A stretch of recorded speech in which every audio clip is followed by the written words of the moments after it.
ଓଡ଼ିଶା ରାଜ୍ୟ ମୁକ୍ତ ବିଶ୍ୱବିଦ୍ୟାଳୟ ସମ୍ବଲପୁର ଅଧୀନରେ ସ୍ନାତକୋତ୍ତର ଓଡ଼ିଆ କାର୍ଯ୍ୟକ୍ରମ କରୁଥିବା ଛାତ୍ରଛାତ୍ରୀମାନଙ୍କ ପାଇଁ ଆଜିର ଏହି ଭିଡ଼ିଓ।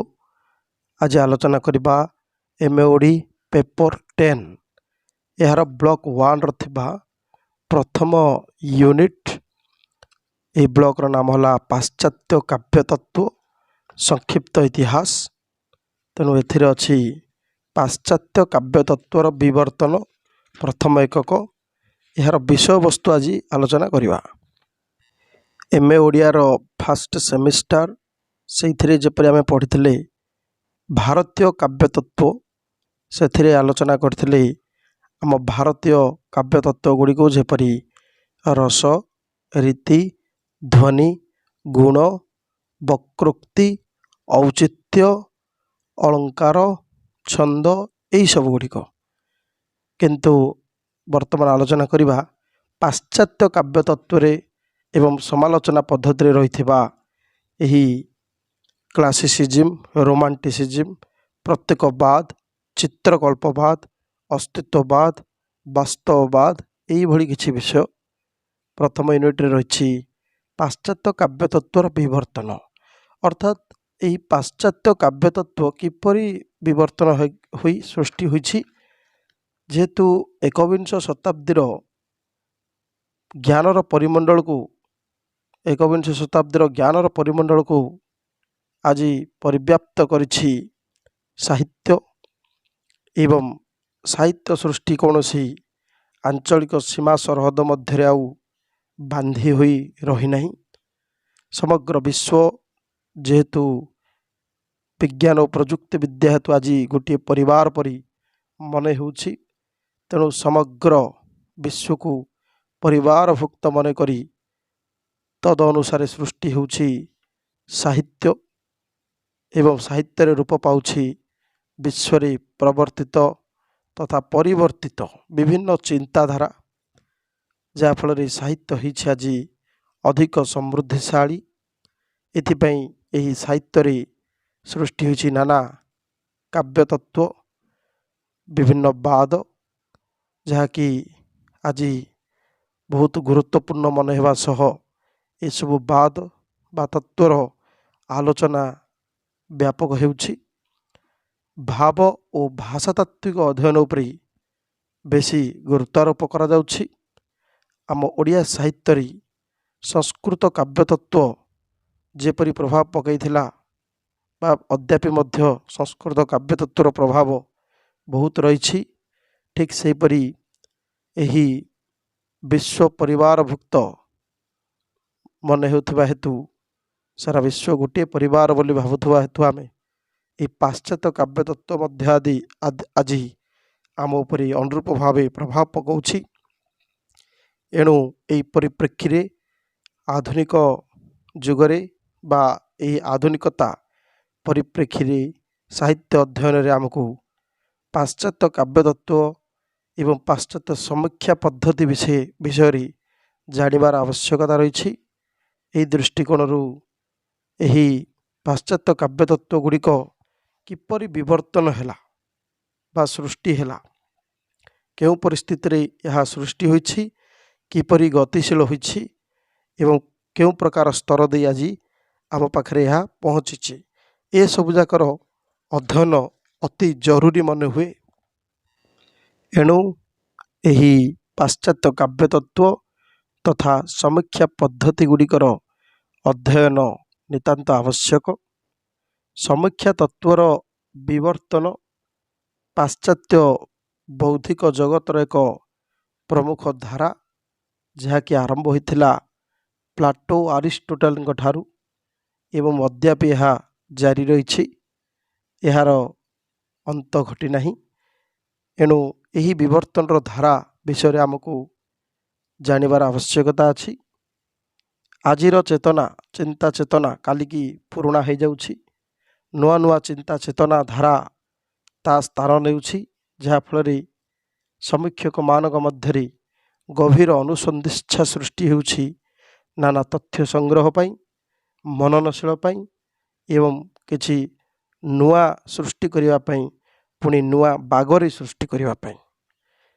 एणुकरी विभिन्न आलोचना पर्यालोचना तर्क वितर्क इत्यादि परे यही पाश्चात्य काव्य तत्व गुड़िक आज स्वीकृति लाभ करिछि। जदि देखिबा प्रथमे प्लाटो ठारू अर्थात प्लाटो गोटे तत्व देइथिले ताहा होछि अनुकृति तत्व। सेठु आरंभ करी आरिस्टोटेलଙ୍କର गोटे तत्व होछि प्रतिनिधिकरण प्रक्रिया। सेहीपरि सिडनी डाइड्रेन सामुएल जॉनसन ए समस्त मतामत को पाधेय करी एवं कलरिज प्रभृति फैंसी आउ इमाजिनेशन यही सब विषय गुड़िक उपरे गुरुत्व प्रदान करी कवितार गढ़न शिल्प आज परिवर्तित होइछि एवं सुचिंतित मंतव्य नवचेतनार आगमन आज यही पाश्चात्य साहित्य जगत देखा मिली जहाकु कि कहा जाइछि रोमांटिक समालोचना काव्य तत्व बोली। विंश शताब्दीर आद्य पादरे किंतु किछि नव्य समालोचकों उन्मेष घटी सेमाने किंतु यही पारंपरिक पद्धति सबको ग्रहण करि नाहांती। नव्य समालोचक मानक पद्धति रूप पाइछि नव्य इतिहासवादी एवं पाठकीय प्रतिक्रिया तत्व रूपरे। एणु ए सबु प्राचीन भित्ति गुड़िक तत्व गुड़िक ग्रहण करिनाही। एणु पाश्चात्य चिंता जगतरी समख्या तत्व विवर्तन घटी। आरिस्टोटेल प्लाटो यही जो सबु प्राचीन दार्शनिक थिले एमानकर मतामत तत्व परवर्ती समय परिवर्तित होइछि एवं नव्य इतिहासवादी तत्व पाठक प्रतिक्रिया तत्व यही सबुर उन्मेष साधन होइछि। जदि यह आम कालक्रमे सजेवा तेबे निम्न प्रकार लक्ष्य करा जिवो जे प्रथमे विंश शताब्दीर प्राय 20 दशक बेले रूसियार गढ़न तत्ववाद सृष्टि होइथिला जहाँकि परवर्ती समय नव्य समालोचना तत्व रूप नहीं।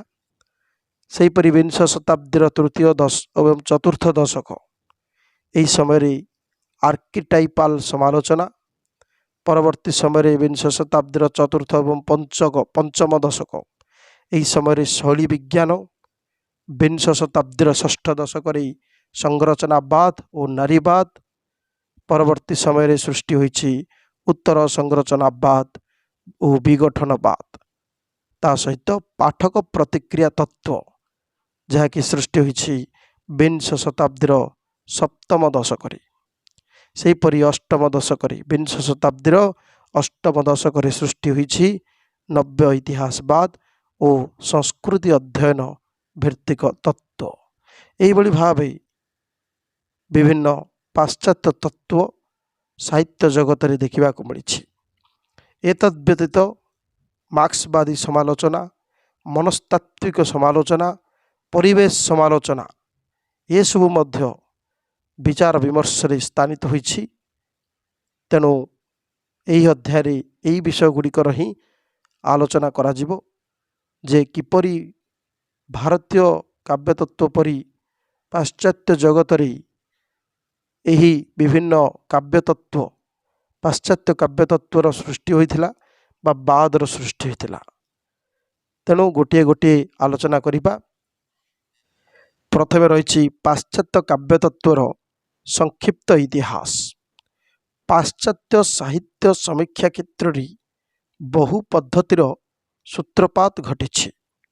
पाश्चात्य साहित्य को समीक्षा करने को जाई अनेक तत्व अनेक बात अनेक पद्धति ये सब मुंड टेकी उठी।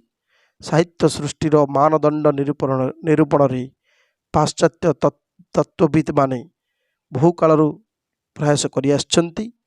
पाश्चात्य काव्य तत्व क्षेत्र में Plato Aristotle Longinus Kant Matthew Arnold Hegel Coleridge Wordsworth Richards Croce Bradley यही सब प्रमुख समीक्षक माने ସାହିତ୍ୟ ସମାଲୋଚନା ପାଇଁ ବିବିଧ ମାର୍ଗ ପ୍ରସ୍ତୁତ କରିଛନ୍ତି।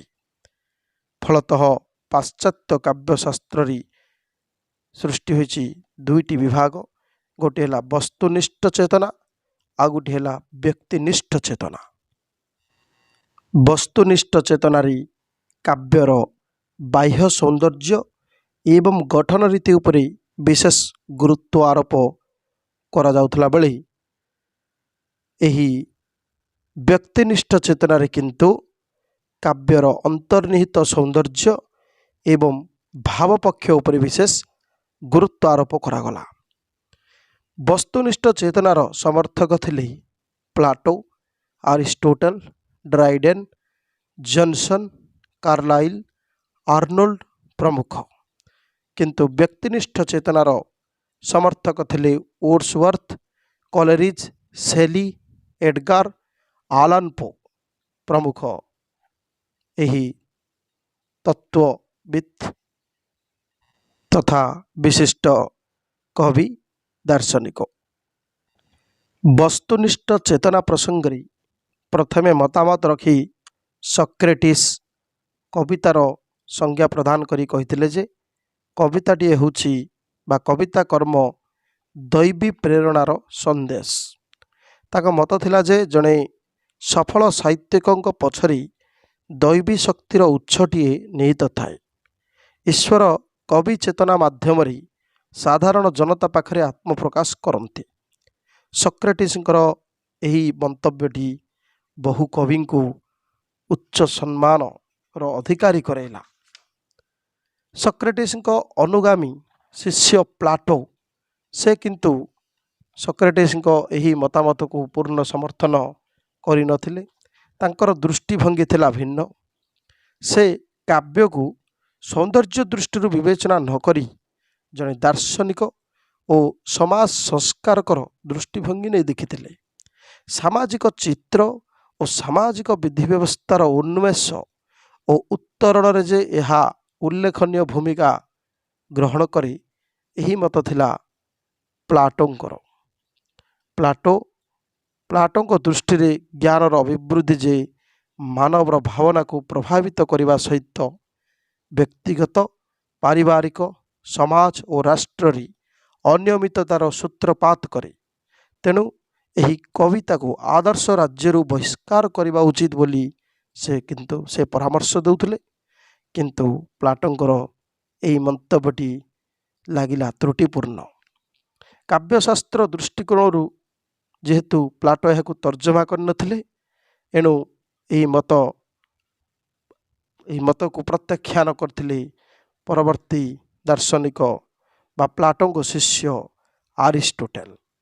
ଆରିଷ୍ଟୋଟେଲ କବିତାକୁ କାବ୍ୟଶାସ୍ତ୍ର ଦୃଷ୍ଟିକୋଣରୁ ପର୍ଯ୍ୟବେକ୍ଷଣ କରି ନିଜସ୍ୱ ମତାମତଟିଏ ପ୍ରଦାନ କଲେ। ଆରିଷ୍ଟୋଟେଲଙ୍କ ଯୁକ୍ତି ସାର୍ବଜନୀନ ମୂଲ୍ୟବୋଧ ଉପରେ ପ୍ରତିଷ୍ଠିତ ଥିଲା। ସମାଲୋଚନାର ଜନକ ଭାବେ ଆରିଷ୍ଟୋଟେଲଙ୍କୁ ସେଥିପାଇଁ ଗ୍ରହଣ କରାଯାଏ, କାରଣ ସେ ତାଙ୍କର ରଚିତ ପୁସ୍ତକ କାବ୍ୟ ତତ୍ତ୍ୱ, ସେଥିରେ ସେ ଏପରି କିଛି ନୀତି ନିୟମ ପ୍ରଣୟନ କରିଥିଲେ ଯାହାକି ସମାଲୋଚନା ସମ୍ବନ୍ଧୀୟ। ତେଣୁ ଏହି ସମାଲୋଚନା ସାହିତ୍ୟର ସେ ହେଲେ ଜନକ, କାରଣ ଏହି ସମାଲୋଚନା ତତ୍ତ୍ୱ ଯାହା ରହିଥିଲା କାବ୍ୟ ତତ୍ତ୍ୱ ନାମକ ପୁସ୍ତକରେ, ଏହା ବହୁତ ସମାଲୋଚକଙ୍କୁ ଅନୁପ୍ରାଣିତ କରିଥିଲା। ଆରିଷ୍ଟୋଟେଲ କହିଥିଲେ ଯେ କବିତା କହିଲେ ଏହା ହେଉଛି ଏକ ଭାଷାଭିତ୍ତିକ ମାଧ୍ୟମ ଯାହାଦ୍ୱାରା କି ପ୍ରକୃତିକୁ ଅନୁକରଣ କରିହୁଏ। ଆରିଷ୍ଟୋଟେଲଙ୍କ ମତ ଅନୁସାରେ ପ୍ରକୃତି ଥିଲା ଦୁଇ ପ୍ରକାର। ଗୋଟିଏ ହେଲା ବହିର୍ପ୍ରକୃତି, ଯେପରିକି ପର୍ବତ, ଶ୍ୟାମଳ, ତରୁରାଜି, ନଦ ନଦୀ, ପଶୁପକ୍ଷୀ, ପ୍ରାକୃତିକ ଶୋଭା। ଏବଂ ଆଉ ଗୋଟିଏ ଥିଲା ଅନ୍ତଃ ପ୍ରକୃତି, ଅର୍ଥାତ୍ ମଣିଷର ପ୍ରକୃତି, କାମ, କ୍ରୋଧ, ଲୋଭ, ମୋହ, ମାୟା ଏସବୁ। ତେଣୁ ଆରିଷ୍ଟୋଟେଲଙ୍କ ମତରେ ଏ ଯେଉଁ ଅନୁକରଣ, ଏହାର ଅର୍ଥ ହେଉଛି ବାହ୍ୟ ଜଡ଼ ଜଗତର ଖାଲି ଫଟୋଗ୍ରାଫିକ୍ ଚିତ୍ର ନୁହେଁ। ଏହା ହେଉଛି ଏକ ଭାବନାମୟ ପରିପ୍ରକାଶ। ଅନୁକରଣ କରିବା ମାନେ ଖାଲି ବାହାରକୁ ଦେଖେଇକି ଫଟୋଗ୍ରାଫିକ୍ ଚିତ୍ର ଭଳି ଏହା ନୁହେଁ, ଭାବନାମୟ ପରିପ୍ରକାଶ ହେବା ଉଚିତ। ନୈତିକତାର ଆଲୋକରେ ଏହାର ସୌନ୍ଦର୍ଯ୍ୟ ଉଦ୍ଭାସିତ ହୁଏ, ଏହିପରି ସେ ମତ ରଖିଥିଲେ। କୌଣସି ଏକ ବିଶେଷ ସତ୍ୟ ମଧ୍ୟରେ ଏହା କେବେ ସୀମାବଦ୍ଧ ନ ହୋଇ ସଦା ସର୍ବଦା ସାର୍ବଜନୀନ ଏବଂ ସର୍ବକାଳୀନ ସତ୍ୟ ଉପରେ ଏହା ଗୁରୁତ୍ୱ ପ୍ରଦାନ କରିଥାଏ ବୋଲି ସେ ମତାମତ ରଖିଥିଲେ। ଆରିଷ୍ଟୋଟଲଙ୍କ ମତରେ ଏହା ମନୋରଞ୍ଜନ ଧର୍ମୀ ମଧ୍ୟ ନୁହେଁ, ବରଂ ନୀତିଶିକ୍ଷା ପ୍ରଦାନକାରୀ। ଏହାଦ୍ୱାରା ଅପୂର୍ଣ୍ଣ ବସ୍ତୁ ମଧ୍ୟରେ ପୂର୍ଣ୍ଣତା ଆସିଥାଏ। କିନ୍ତୁ ଡ୍ରାଇଡେନ୍ ସେ କବିତାର ସଂଜ୍ଞାକୁ ନିର୍ଦ୍ଧାରଣ କରିବାକୁ ଯାଇ କହିଥିଲେ, କବିତା ସହିତ ସଙ୍ଗୀତର ଗୁରୁତ୍ୱ ଅଧିକ, କିନ୍ତୁ କବିତା ସହିତ ସାଙ୍ଗୀତିକତା ରହିବା ଅପରିହାର୍ଯ୍ୟ। ଏହାକୁ ଅଧିକାଂଶ ସମୀକ୍ଷକ ଗ୍ରହଣ କଲେ ନାହିଁ। ଆରିଷ୍ଟୋଟଲଙ୍କ ସଂଜ୍ଞାକୁ ସାମାନ୍ୟ ପରିବର୍ତ୍ତନ କରି ପୁନଃ ସେ କହିଥିଲେ ଯେ ପ୍ରକୃତିକୁ ଅନୁକରଣ କରିବା ପାଇଁ ଭାବନା ଏବଂ ଛନ୍ଦର ଆବଶ୍ୟକତା ରହିଛି। ଏହା ପରବର୍ତ୍ତୀ ସମାଲୋଚକ ହେଉଛନ୍ତି ଜନସନ୍। ସେ କହିଲେ ଯେ କବିତା କହିଲେ କ'ଣ ବା କାବ୍ୟରେ ଛନ୍ଦମୟତା ଉପରେ ସେ ବିଶେଷ ଗୁରୁତ୍ୱ ପ୍ରଦାନ କଲେ। ତାଙ୍କର ଦୃଷ୍ଟିରେ କବିତା ହେଉଛି ଏକ କଳା ଯାହାକି କଳ୍ପନାର ସହାୟତାରେ ସ୍ୱାତନ୍ତ୍ର୍ୟ ଲାଭ କରେ। କବି ଓ ସମୀକ୍ଷକମାନେ କାବ୍ୟ କବିତାକୁ ନିଜସ୍ୱ ଦୃଷ୍ଟିକୋଣରୁ ଦେଖି ସମାଲୋଚନାର ପରିସର ତିଆରି କରିଥିଲା ବେଳେ ଏନସାଇକ୍ଲୋପିଡ଼ିଆ ବ୍ରିଟାନିକା ଚାମ୍ବର୍ସ ଅଫ୍ ଡିକ୍ସନାରୀରେ ମଧ୍ୟ କବିତାର ସଂଜ୍ଞା ପ୍ରଦାନ କରି କୁହାଯାଇଛି ଯେ କବିତା କବିଙ୍କ ଦ୍ୱାରା ବିରଚିତ ଏକ ସର୍ଜନାତ୍ମକ କଳା, poetry art of work of the poet. ଏଭଳି ଏନସାଇକ୍ଲୋପିଡ଼ିଆ ବ୍ରିଟାନିକାରେ ଉଲ୍ଲେଖ ଥିଲାବେଳେ ଚାମ୍ବର୍ସ ଡିକ୍ସନାରୀରେ କୁହାଯାଇଛି poetry is the art of expressing in melodious words thoughts which are the creations of imagination and feelings। ଅର୍ଥାତ୍ କଳ୍ପନା ଏବଂ ଭାବମୟତାରୁ ସୃଷ୍ଟ ଆନନ୍ଦମୟ ଅନୁଭୂତିକୁ ମଧୁର ସାଙ୍ଗୀତିକ ଶବ୍ଦ ମାଧ୍ୟମରେ ପ୍ରକାଶ କରିବା କେବଳ କବିତାରେ ହିଁ ସମ୍ଭବ ହୋଇଥାଏ। ତେଣୁ ଏଇଭଳି ସବୁ ମନ୍ତବ୍ୟକୁ ଅନୁଧ୍ୟାନ କଲା ପରେ କେବଳ ଗୋଟିଏ ନିର୍ଯାସରେ ହିଁ ପରେ ଉପନୀତ ହେଲେ ସଭିଏ ଯେ ଚେତନାକୁ ପ୍ରଭାବିତ କରିବା ସହିତ ଚିତ୍ତବୃତ୍ତିକୁ ଆନ୍ଦୋଳିତ କରିବାର ଶକ୍ତି ସାମର୍ଥ୍ୟ ଯାହା ପାଖରେ ଅଛି ସେ ହିଁ ହେଉଛି କବିତା। ଯୁକ୍ତି ଦ୍ୱାରା ସତ୍ୟ ଓ ଆନନ୍ଦର ଯୋଡ଼ଣ ହୋଇଥାଏ। ଦାର୍ଶନିକ କାର୍ଲାଇଲ୍ ମଧ୍ୟ ସଙ୍ଗୀତମୟ ଚେତନାର ଅନ୍ୟତମ ରୂପ କାବ୍ୟ ବୋଲି ଅଭିହିତ କରି ଭାବ ଓ କଳ୍ପନା ଉପରେ ବେଶୀ ପ୍ରାଧାନ୍ୟ ଦେଇଥିଲେ। ସେହିପରି ଊନବିଂଶ ଶତାବ୍ଦୀର କବି ସମାଲୋଚକ ମାଥ୍ୟୁ ଆର୍ନଲ୍ଡଙ୍କ ମତରେ କାବ୍ୟିକ ସତ୍ୟ ଓ ସୌନ୍ଦର୍ଯ୍ୟର ସିଦ୍ଧାନ୍ତ ଦ୍ୱାରା ଜଡ଼ିତ ଜୀବନର ସମୀକ୍ଷା ହେଉଛି କାବ୍ୟ। ମାତ୍ର ଆର୍ନୋଲ୍ଡଙ୍କ ମତ ଅନେକ ସମୀକ୍ଷକଙ୍କ ଦ୍ୱାରା ଗୃହୀତ ହୋଇପାରିନଥିଲା। ପରିଶେଷରେ ମିଲ୍ଟନଙ୍କ ମତ ଥିଲା କବିତାର ଭାଷା ସରଳ ହେବା ଉଚିତ, ଏହା ସହିତ ଏହା ଭାବମୟ ତଥା ଆବେଗାତ୍ମକ ହେବା ଉଚିତ।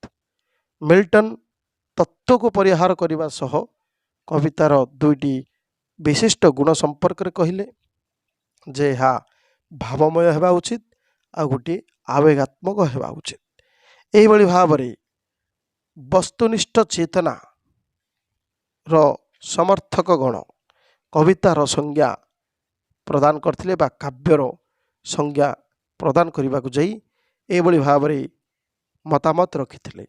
ପ୍ଲାଟୋ ପ୍ରଥମେ ରଖିଥିଲେ ସକ୍ରେଟିସ୍, ତାପରେ ପ୍ଲାଟୋ, ଆରିଷ୍ଟୋଟେଲଙ୍କ ପରେ ଆସିଥିଲେ ଡ୍ରାଇଡେନ୍ଙ୍କ ପରେ ସେହିପରି କୁହାଯାଇଥିଲା ଏନସାଇକ୍ଲୋପିଡ଼ିଆ ବ୍ରିଟାନିକା ଆଉ ଚାମ୍ବର୍ସ ଡିକ୍ସନାରୀ, ଏଥିରେ ମଧ୍ୟ ତା ସହିତ ଜନସନ୍, ଏହାପରେ କାର୍ଲାଇଲ୍, ଆର୍ନୋଲ୍ଡ ଏବଂ ମିଲ୍ଟନ ଏ ସମସ୍ତେ ଥିଲେ ବସ୍ତୁନିଷ୍ଠ ଚେତନାର ସମର୍ଥକ। ସେମାନେ କାବ୍ୟ ବା କବିତା କହିଲେ କ'ଣ ଏହିପରି ଭାବେ ମତ ରଖିଥିଲେ। ପରବର୍ତ୍ତୀ ସମୟରେ ବ୍ୟକ୍ତିନିଷ୍ଠ ଚେତନାର ସମର୍ଥକ କବିଗଣ ঊনবিଂଶ ଶତାବ୍ଦୀର ରୋମାଣ୍ଟିକ୍ କବି ଏବଂ ସମାଲୋଚକ ୱର୍ଡସୱାର୍ଥ, କଲେରିଜ୍, ସେଲି ଏ ସଭିଏଁ କାବ୍ୟ ତତ୍ତ୍ୱର କଳା ପକ୍ଷ ଉପରେ ବେଶୀ ଗୁରୁତ୍ୱ ଦେଲେ।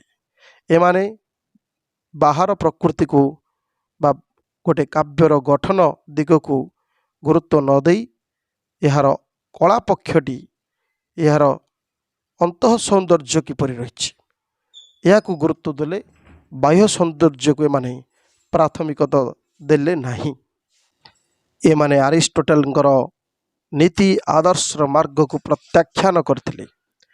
କାବ୍ୟର ସୌନ୍ଦର୍ଯ୍ୟ ବିଧାୟକ ଧର୍ମକୁ ଏମାନେ ଅଗ୍ରତା ଦେଲେ। ୱର୍ଡସୱାର୍ଥଙ୍କ ମତ ଥିଲା ଯେ, ୱିଲିୟମ ୱର୍ଡସୱାର୍ଥ ତାଙ୍କ ମତରେ କବିତାଟିଏ ହେଉଛି କଳ୍ପନାର ବସ୍ତୁ, ତେଣୁ ତାହାର ଗୋଟେ ନିର୍ଦ୍ଦିଷ୍ଟ ଶୃଙ୍ଖଳା ରହିବା ଉଚିତ ବା ଏହା ଶୃଙ୍ଖଳା ରହିତ। ଗଭୀର ଭାବାନୁଭୂତିର ସ୍ୱତଃସ୍ଫୂର୍ତ୍ତ ପରିପ୍ରକାଶ ହେଉଛି କବିତା, ଅର୍ଥାତ୍ poetry is the work of imagination and spontaneous overflow of powerful feelings. ଏଭଳି ଭାବେ ସେ ନିଜର ମତାମତ ରଖିଥିଲେ। କଲେରିଜ୍ ମଧ୍ୟ ଏହି ଭାବପକ୍ଷ ଉପରେ ଗୁରୁତ୍ୱ ନ ଦେଇ କାବ୍ୟିକ ପଞ୍ଚରୀତିକୁ ପ୍ରାଧାନ୍ୟ ଦେଲେ। କାବ୍ୟର ସଂଜ୍ଞା ନିରୂପଣ କରିବାକୁ ଯାଇ ସେ ବି କହିଲେ, poetry is the best words in best orders, ଅର୍ଥାତ୍ ଉପଯୁକ୍ତ କ୍ରମବିନ୍ୟାସରେ ସର୍ବୋତ୍ତମ ଶବ୍ଦ ଶୃଙ୍ଖଳାର ସଜ୍ଜୀକରଣ ହିଁ କବିତା। ସେହିପରି ପି.ବି. ସେଲି, ତାଙ୍କ ମତ ଥିଲା ଆନନ୍ଦମୟ ମାନସିକତାର ସର୍ବାଧିକ ସୁଖମୟ ଅନୁଭୂତିର ପରିପ୍ରକାଶ ସେହି ସମୟର ରଚନା, ତାହା ହେଉଛି କବିତା। Poetry is the record of the best and happiest moment of a happiest mind. ତ ସେଲିଙ୍କ ମନ୍ତବ୍ୟ ମଧ୍ୟ ଗ୍ରହଣୀୟ ହୋଇପାରିଲା ନାହିଁ, କାରଣ ଜୀବନର ସର୍ବଶ୍ରେଷ୍ଠ ସୁଖମୟ ସମୟ ମଧ୍ୟ ଆମେ କାହାକୁ କହିବା? ଏହା ଏକ ଦ୍ୱନ୍ଦାତ୍ମକ ପ୍ରଶ୍ନ। ପ୍ଲାଟୋ ବାହ୍ୟ ଶକ୍ତିର ପ୍ରଭାବ କଥା କହିଲା ବେଳେ ସେଲି ଅନ୍ତର୍ନିହିତ ମାନସିକ ଶକ୍ତିର କଥା କହିଲେ। ଲେ ହଣ୍ଟ ନାମକ ଆଉ ଜଣେ କବି, ସେ ମଧ୍ୟ କହିଲେ କବିତାକୁ ଯେ ଏହା କଳ୍ପନାମୟ ଭାବନାପୂର୍ଣ୍ଣ ମନୋଭାବର ସାର୍ଥକ ପରିପ୍ରକାଶ। ତେଣୁ କବିତା ହେଉଛି କଳ୍ପନାମୟ ଭାବନାପୂର୍ଣ୍ଣ ମନୋଭାବର ସାର୍ଥକ ପରିପ୍ରକାଶ। ଏହିଭଳି ଭାବରେ ମତାମତ ରଖିଲେ ପ୍ଲାଟୋ, ଆରିଷ୍ଟୋଟେଲ, ହୋରେସ୍ଙ୍କ ଭଳି ସାହିତ୍ୟ ତତ୍ତ୍ୱବିଦ୍। ପ୍ରତିଭା ଆଉ ଅଭ୍ୟାସକୁ କାବ୍ୟ ସୃଷ୍ଟିର ମୂଳ କାରଣ ରୂପେ ଗ୍ରହଣ କରିଥିଲେ। କେତେକ ସମୀକ୍ଷକ କବି ପ୍ରେରଣା ଉପରେ ବେଶୀ ଗୁରୁତ୍ୱ ପ୍ରଦାନ କଲେ, ଆଉ କିଛି କଳ୍ପନାକୁ ମୂଳ ବୋଲି ବିବେଚନା କଲେ। ଯେଉଁମାନେ ପ୍ରେରଣାକୁ ଶ୍ରେଷ୍ଠତ୍ୱ ଦେଇଛନ୍ତି ସେମାନଙ୍କ ପାଇଁ କବିତ୍ୱର ପରିପ୍ରକାଶ ନିମିତ୍ତ ପ୍ରେରଣା ହିଁ ଏକମାତ୍ର ଉତ୍ସ ପାଲଟିଛି। ପ୍ରେରଣା ଦ୍ୱାରା କାବ୍ୟ କବିତା ସୃଷ୍ଟି ଲଭେ। କବି ମନରେ ପ୍ରେରଣା ଜାଗରିତ ହେଲେ କବିର ଚେତନା ସ୍ତର ଏପରି ଏକ ଦିଗ୍ବଳୟକୁ ସ୍ପର୍ଶ କରେ ଯେ ଅତୀତ, ବର୍ତ୍ତମାନ ଓ ଭବିଷ୍ୟତକୁ ଭୁଲିଯାଇ ସେ କାବ୍ୟ ରଚନାରେ ନିମଜ୍ଜିତ ହୁଏ। ପ୍ରେରଣା ସୃଷ୍ଟି କବିର ଜାଣତରେ ହୋଇନଥାଏ, ଏହା ଏକ ସମ୍ପୂର୍ଣ୍ଣ ଭିନ୍ନ ଅବସ୍ଥା। ଏ ସମ୍ପର୍କରେ କ୍ରୋଚେ ମଧ୍ୟ ଗୋଟେ ମତ ରଖିଥିଲେ। The true artist in fact finds himself big with his theme. He knows not how. He feels the moment of birth drawing near, but he cannot will it or not will it. କବିତ୍ୱ, এই ଯେଉଁ କବିତ୍ୱ ରୂପକ କଳା ସୃଷ୍ଟି କ୍ଷେତ୍ରରେ ପ୍ରେରଣା ଏବଂ କଳ୍ପନା ଏ ଉଭୟର ଭୂମିକା ଗୁରୁତ୍ୱପୂର୍ଣ୍ଣ ମନେ ହେଲା। ଯେଉଁ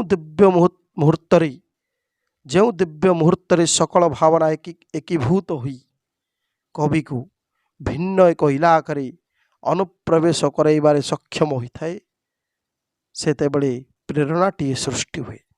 ଏ ସମ୍ପର୍କରେ ମଧ୍ୟ Stephen Spender the making of a poem ଏହି ଗ୍ରନ୍ଥରେ କହିଲେ, inspiration is the bringing of poem and also its final goal. It is the first idea which drops into the poet's mind, and it is the final idea which he at least achieves in words. ତେଣୁ କାବ୍ୟ ସୃଷ୍ଟିରେ କଳ୍ପନାର ଭୂମିକା ମଧ୍ୟ ଅଧିକ ଗୁରୁତ୍ୱପୂର୍ଣ୍ଣ ମନେ ହେଲା। କଳ୍ପନାକୁ ନେଇ ମଧ୍ୟ ଫିଲିପ୍ ସିଡନୀ ଆଉ ଷ୍ଟେଫେନ୍ ଜେ ବ୍ରାଉନ୍ ମତାମତ ପ୍ରଦାନ କଲେ। ସିଡନୀଙ୍କ ଦୃଷ୍ଟିକୋଣରେ କଳ୍ପନା ଏକ ଅଦ୍ଭୁତ ଶକ୍ତିର ଅଧିକାରିଣୀ, ଯାହାକି ଭାବମୟ ଜଗତ ସହିତ କବିର ଚିନ୍ତନ ଜଗତକୁ ଯୋଡ଼ିଥାଏ। ବ୍ରାଉନ୍ ମଧ୍ୟ କହିଲେ ଯେ ବସ୍ତୁ ଜଗତର କମନୀୟ ଗୁଣାବଳୀକୁ ଦ୍ୱିଗୁଣିତ କରିପାରେ କଳ୍ପନା। ଯେହେତୁ କାବ୍ୟ ସୃଷ୍ଟିରେ କଳ୍ପନାର ଏକ ମହତ୍ତ୍ୱପୂର୍ଣ୍ଣ ସ୍ଥାନ ରହିଛି, ସେଥିପାଇଁ ସେକ୍ସପିୟର ମଧ୍ୟ ଏହି କଳ୍ପନା ଉପରେ ବେଶୀ ଗୁରୁତ୍ୱ ଆରୋପ କଲେ। ଏବଂ ତାଙ୍କ ମତ ଥିଲା କବି ପ୍ରେମିକ ଏମାନେ ସର୍ବଦା କଳ୍ପନା ପ୍ରିୟ।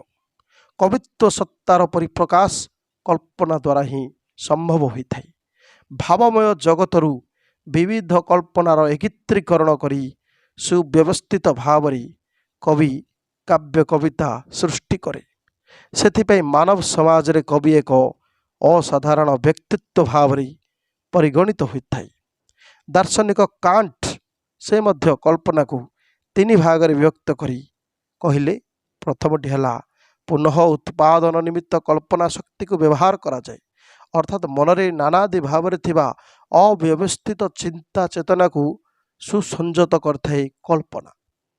ଦ୍ୱିତୀୟ ହେଲା ଉଦ୍ଭାବକ କଳ୍ପନା ଶକ୍ତି, ଅର୍ଥାତ୍ ଏହା ସୁସଂଗଠିତ ରୂପ ପ୍ରାପ୍ତି ପରେ ନୂଆ ରୂପ ରଙ୍ଗରେ ଉଦ୍ଭାସିତ ହୁଏ। ତୃତୀୟ ଥିଲା ସୌନ୍ଦର୍ଯ୍ୟବୋଧକ କଳ୍ପନା ଶକ୍ତି, ଯାହାକି ବିଚାର ଆଉ ବୁଦ୍ଧି ମାଧ୍ୟମରେ ସାର୍ଥକ ପରିପ୍ରକାଶ ଘଟେ। ଏହିଭଳି ଭାବରେ ବସ୍ତୁନିଷ୍ଠ ବ୍ୟକ୍ତିନିଷ୍ଠ ଚିନ୍ତା ଚେତନା ମାଧ୍ୟମରେ ପାଶ୍ଚାତ୍ୟ କାବ୍ୟ ତତ୍ତ୍ୱ ଉପରେ ବିଭିନ୍ନ ମନ୍ତବ୍ୟ ପ୍ରଦାନ କରିଥିଲେ ବହୁ କବି, ଦାର୍ଶନିକ, ସାହିତ୍ୟିକ। କାବ୍ୟ କାହାକୁ କୁହାଯାଏ, କବିତା କହିଲେ କ'ଣ? ଏହିଭଳି ଭାବରେ ଆରମ୍ଭ ହେଲା ପାଶ୍ଚାତ୍ୟ ସମୀକ୍ଷା ତତ୍ତ୍ୱର ବିବର୍ତ୍ତନ ବା ସମାଲୋଚନା କରି ଏହାର ବିବର୍ତ୍ତନର ଧାରା। ପାଶ୍ଚାତ୍ୟ ସାହିତ୍ୟ ତତ୍ତ୍ୱର ପୀଠସ୍ଥଳୀ ଥିଲା ଗ୍ରୀସ୍।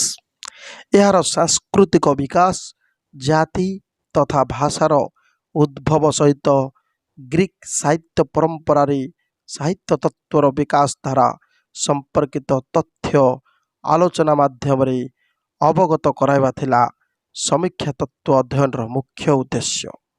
ପ୍ରାଚୀନ କାଳର ବହୁ ଚିନ୍ତାନାୟକ ଯେମିତିକି ହୋମର, ଏସ୍କାଇଲସ୍, ସଫୋକ୍ଲିସ୍, ୟୁରିପାଇଡିସ୍ ପ୍ରମୁଖ ଚିନ୍ତାନାୟକମାନେ କାବ୍ୟ ଓ ସମୀକ୍ଷା ତତ୍ତ୍ୱ ସମ୍ପର୍କିତ ବିଭିନ୍ନ ଦିଗ ଉପରେ ଆଲୋଚନା କରି ନିଜ ନିଜର ମତକୁ ବ୍ୟକ୍ତ କଲେ।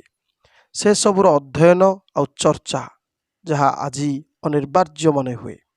ପ୍ରଥମେ ପ୍ଲାଟୋ, ହୋସିଓ, ଆରିଷ୍ଟୋଟେଲ, ହୋରେସ୍ଙ୍କ ମନ୍ତବ୍ୟ ଉପରେ ସଭିଏଁ ଦୃଷ୍ଟିପାତ କଲେ। ହୋସିଓ ଖ୍ରୀଷ୍ଟପୂର୍ବ ଅଷ୍ଟମ ଶତାବ୍ଦୀ ସମୟରେ ନିଜର ମତ ପ୍ରଦାନ କରି କହିଲେ ଯେ ଉପଦେଶ ପ୍ରଦାନ ହିଁ କାବ୍ୟର ପ୍ରମୁଖ ଧର୍ମ। ତାଙ୍କର ସମସାମୟିକ କବି ଥିଲେ ହୋମର। ସେ ମଧ୍ୟ ମତ ରଖିଲେ ଯେ ଆନନ୍ଦ ପ୍ରଦାନ ହିଁ କାବ୍ୟର ମୂଳ କଥା। ତେଣୁ ଏହି ଦୁଇଟି ମତାମତକୁ ବହୁ ପୂର୍ବରୁ ଅର୍ଥାତ୍ ଖ୍ରୀଷ୍ଟପୂର୍ବ ପ୍ରଥମ ଶତାବ୍ଦୀର ଦାର୍ଶନିକ ଷ୍ଟ୍ରାବୋ ମଧ୍ୟ ଗ୍ରହଣ କରିନେଇଥିଲେ। ଦାର୍ଶନିକ ପ୍ଲାଟୋଙ୍କ ସମୟ ଥିଲା ପଞ୍ଚମ ଶତାବ୍ଦୀ। ଗ୍ରୀକ୍ ସାହିତ୍ୟ ଚିନ୍ତନର ଆଦି ପ୍ରବକ୍ତା ଭାବେ ପ୍ଲାଟୋଙ୍କୁ ଗ୍ରହଣ କରାଯାଏ। କାବ୍ୟ ସମ୍ପର୍କରେ ତାଙ୍କର ତାତ୍ତ୍ୱିକ ବିଚାରଧାରା ପରିପ୍ରକାଶ ପାଇଥିଲା ତିନୋଟି ଗ୍ରନ୍ଥରେ, ଯଥା ଫ୍ରିଡ୍ସ, ଆଇଓନ୍ ଏବଂ ରିପବ୍ଲିକ୍। ସେ ମଧ୍ୟ ହୋମରଙ୍କ ସୌନ୍ଦର୍ଯ୍ୟବାଦୀ ଚେତନା ଓ ଆନନ୍ଦ ପ୍ରଦାନକାରୀ ଆଭିମୁଖ୍ୟର ବିରୋଧାଚରଣ କରିଥିଲେ। ସେ ଜଣେ ସମାଜ ତତ୍ତ୍ୱବିତ୍ ଥିବାରୁ ଜନସମାଜର ମଙ୍ଗଳ ବିଧାନକୁ କାବ୍ୟର ପ୍ରମୁଖ ପ୍ରୟୋଜନ ବୋଲି ଗ୍ରହଣ କରିଥିଲେ। ସମାଜର କଲ୍ୟାଣ ଯଦି କବିଙ୍କର ଧର୍ମ ନ ହୁଏ, ତାହେଲେ ଆଦର୍ଶ ରାଷ୍ଟ୍ରରେ କବିଙ୍କର ସ୍ଥାନ ନାହିଁ ବୋଲି ମଧ୍ୟ ପ୍ଲାଟୋ ସିଧାସଳଖ ମତ ବ୍ୟକ୍ତ କରୁଥିଲେ। ପ୍ଲାଟୋଙ୍କ ମତରେ ଆମର ଦୃଶ୍ୟମାନ ଜଗତ ଚିରନ୍ତନ ସତ୍ୟର ଅନୁକୃତିଟିଏ। କବିତା ଏହି ଦୃଶ୍ୟମାନ ଜଗତର ହେଉଛି ଅନୁକୃତି, ଅର୍ଥାତ୍ ଯାହା ଆମକୁ ଦେଖାଯାଉଛି ବା ଯାହା ଦୃଶ୍ୟ ହେଉଛି ତାକୁ ନେଇକି ହିଁ କବିତା ରଚିତ। କବିତାରେ ଏହି ଦୃଶ୍ୟମାନ ଜଗତର କଥାବସ୍ତୁ ହିଁ ତାହାର ମୂଳ ବିଷୟବସ୍ତୁ ହୋଇଥାଏ। ତେଣୁ କବିତା ସତ୍ୟଠାରୁ ଦୂରତାକୁ ରକ୍ଷା କରେ। କାରଣ ଯାହା ଉପରକୁ ଦେଖାଯାଏ, ବାହ୍ୟ ଜଗତରେ ଯାହା ପ୍ରତୀୟମାନ ତାକୁ ନେଇ କବିତା ହୁଏ। ବାସ୍ତବତାଠୁ ବା ସତ୍ୟଠୁ ଇଏ ଦୂରତା ରକ୍ଷା କରେ। ଏହିଭଳି ମତ ରଖିଥିଲେ ପ୍ଲାଟୋ। କବି ସର୍ବଦା ଭାବ ବିନଷ୍ଟ ହୋଇ ବୌଦ୍ଧିକ ଚେତନାକୁ କେବେ ଗୁରୁତ୍ୱ ଦିଏ ନାହିଁ। ଭାବମଗ୍ନ ମାନସିକତାର ରୂପାୟନ ମଧ୍ୟରେ ଶ୍ରୋତା ଓ ପାଠକକୁ ସେହି ସ୍ତରରେ ପହଞ୍ଚାଇବାର ଅବକାଶ ସେ ସୃଷ୍ଟି କରେ। ସେହି ସ୍ତର ହେଉଛି ଏକ ଉନ୍ମାଦନାର ସ୍ତର, ଯେଉଁଠିକି କବି ଆଉ ପାଠକ ଏକତ୍ର ହୋଇଯାଆନ୍ତି ଉନ୍ମାଦିତ। ଏଭଳି ମତାମତ ଥିଲା ପ୍ଲାଟୋଙ୍କର। ପ୍ଲାଟୋଙ୍କ ପରେ ତାଙ୍କ ଶିଷ୍ୟ ଆରିଷ୍ଟୋଟଲ, ଯିଏକି ଜଣେ କଳାବାଦୀ ଦାର୍ଶନିକ ଥିଲେ, ସେ ନିଜର ପାଶ୍ଚାତ୍ୟ ସାହିତ୍ୟ ତତ୍ତ୍ୱ ସମ୍ବନ୍ଧୀୟ ଗୋଟିଏ କୃତି ପୁସ୍ତକ ହେଲା ପୋଏଟିକ୍ସ। ଏହି ଗ୍ରନ୍ଥରେ ବହୁତ ତଥ୍ୟର ଉଲ୍ଲେଖ କଲେ। ଏହି ଗ୍ରନ୍ଥରେ ମହାକାବ୍ୟ ଏପିକ୍ ଆଉ ବିୟୋଗାନ୍ତକ କୃତି ବା ଟ୍ରାଜେଡି ଏବଂ ମିଳନାନ୍ତକ କୃତି ବା କମେଡ଼ି, ଶୋକଗୀତି ବା ଏଲିଜି, ଏହିସବୁର କାବ୍ୟିକ ସଂରଚନାର ସ୍ୱରୂପ ଆଉ ବୈଶିଷ୍ଟ୍ୟ ସମ୍ପର୍କରେ ମଧ୍ୟ ସେ ପୋଏଟିକ୍ସ ଗ୍ରନ୍ଥରେ ଆଲୋଚନା କଲେ। କାବ୍ୟର ପ୍ରୟୋଜନ କହିଲେ ଆରିଷ୍ଟୋଟଲ ବୁଝୁଥିଲେ ଯେ କିଛି ଶିକ୍ଷଣୀୟ କଥା ଏବଂ ନୀତି ସାପେକ୍ଷ ଆନନ୍ଦ ପ୍ରଦାନ କରିବା, ଏହା ହେଉଛି କାବ୍ୟର ଧର୍ମ। ସାହିତ୍ୟ ସୃଷ୍ଟିର ମୂଳ କାରଣ ଭାବେ ସେ ଗୁରୁତ୍ୱ ଆରୋପ କରୁଥିଲେ ଅନୁକୃତି ଗୁଡ଼ିକୁ। ତାଙ୍କ ଦୃଷ୍ଟିରେ ଏହି ଅନୁକୃତି ଅର୍ଥାତ୍ ଯାହା ଆମେ ସମାଜରେ ଦେଖୁ ତାକୁ କବିତାର ରୂପ ଦେଉ ବା ଲେଖାର ରୂପ ଦେଉ, ଏହା ହେଉଛି ଅନୁକୃତି। ଏହି ଅନୁକୃତି ହେଉଛି ମନୁଷ୍ୟର ସହଜାତ ଧର୍ମ ମଧ୍ୟରେ ଅନ୍ୟତମ।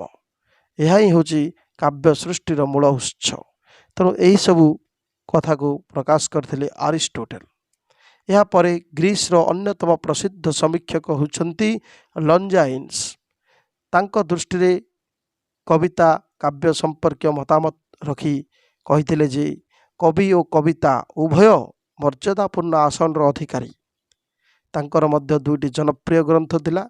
ଗୋଟିଏ ହେଉଛି ପେରିପ୍ସୁସ୍, ଆଉ ଗୋଟିଏ ଅନ୍ ଦି ସବ୍ଲାଇମ୍। ଏଥିରେ ସେ ଉଦାତ୍ତ ତତ୍ତ୍ୱର ବ୍ୟାଖ୍ୟା କରିଥିଲେ।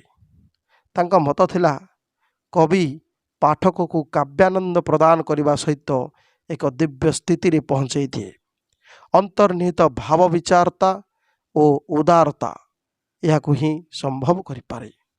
ଅନ୍ତର୍ନିହିତର ଭାବ ବିଚାର ଏବଂ ଉଦାରତା, ଏହି ଦୁଇଟି ସ୍ଥିତି ହିଁ ଗୋଟିଏ ପାଠକକୁ କାବ୍ୟ ଆନନ୍ଦ ପ୍ରଦାନ କରେ। ଏହା କବି ହିଁ କରନ୍ତି। ଏହିଭଳି କଥା ଲେଞ୍ଜାଇନ୍ସଙ୍କ ଚିନ୍ତାଧାରାରୁ ନିଃସୃତ ଥିଲା। ସେ ପୂର୍ବରୁ ପ୍ରଚଳିତ ସମସ୍ତ ମତକୁ ଖଣ୍ଡନ କରିଥିଲେ।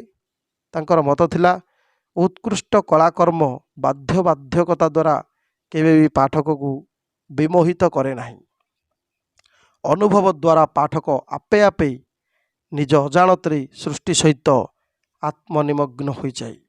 ଏ work of genius does not aim at persuasion but ecstasy of lifting the reader out of himself।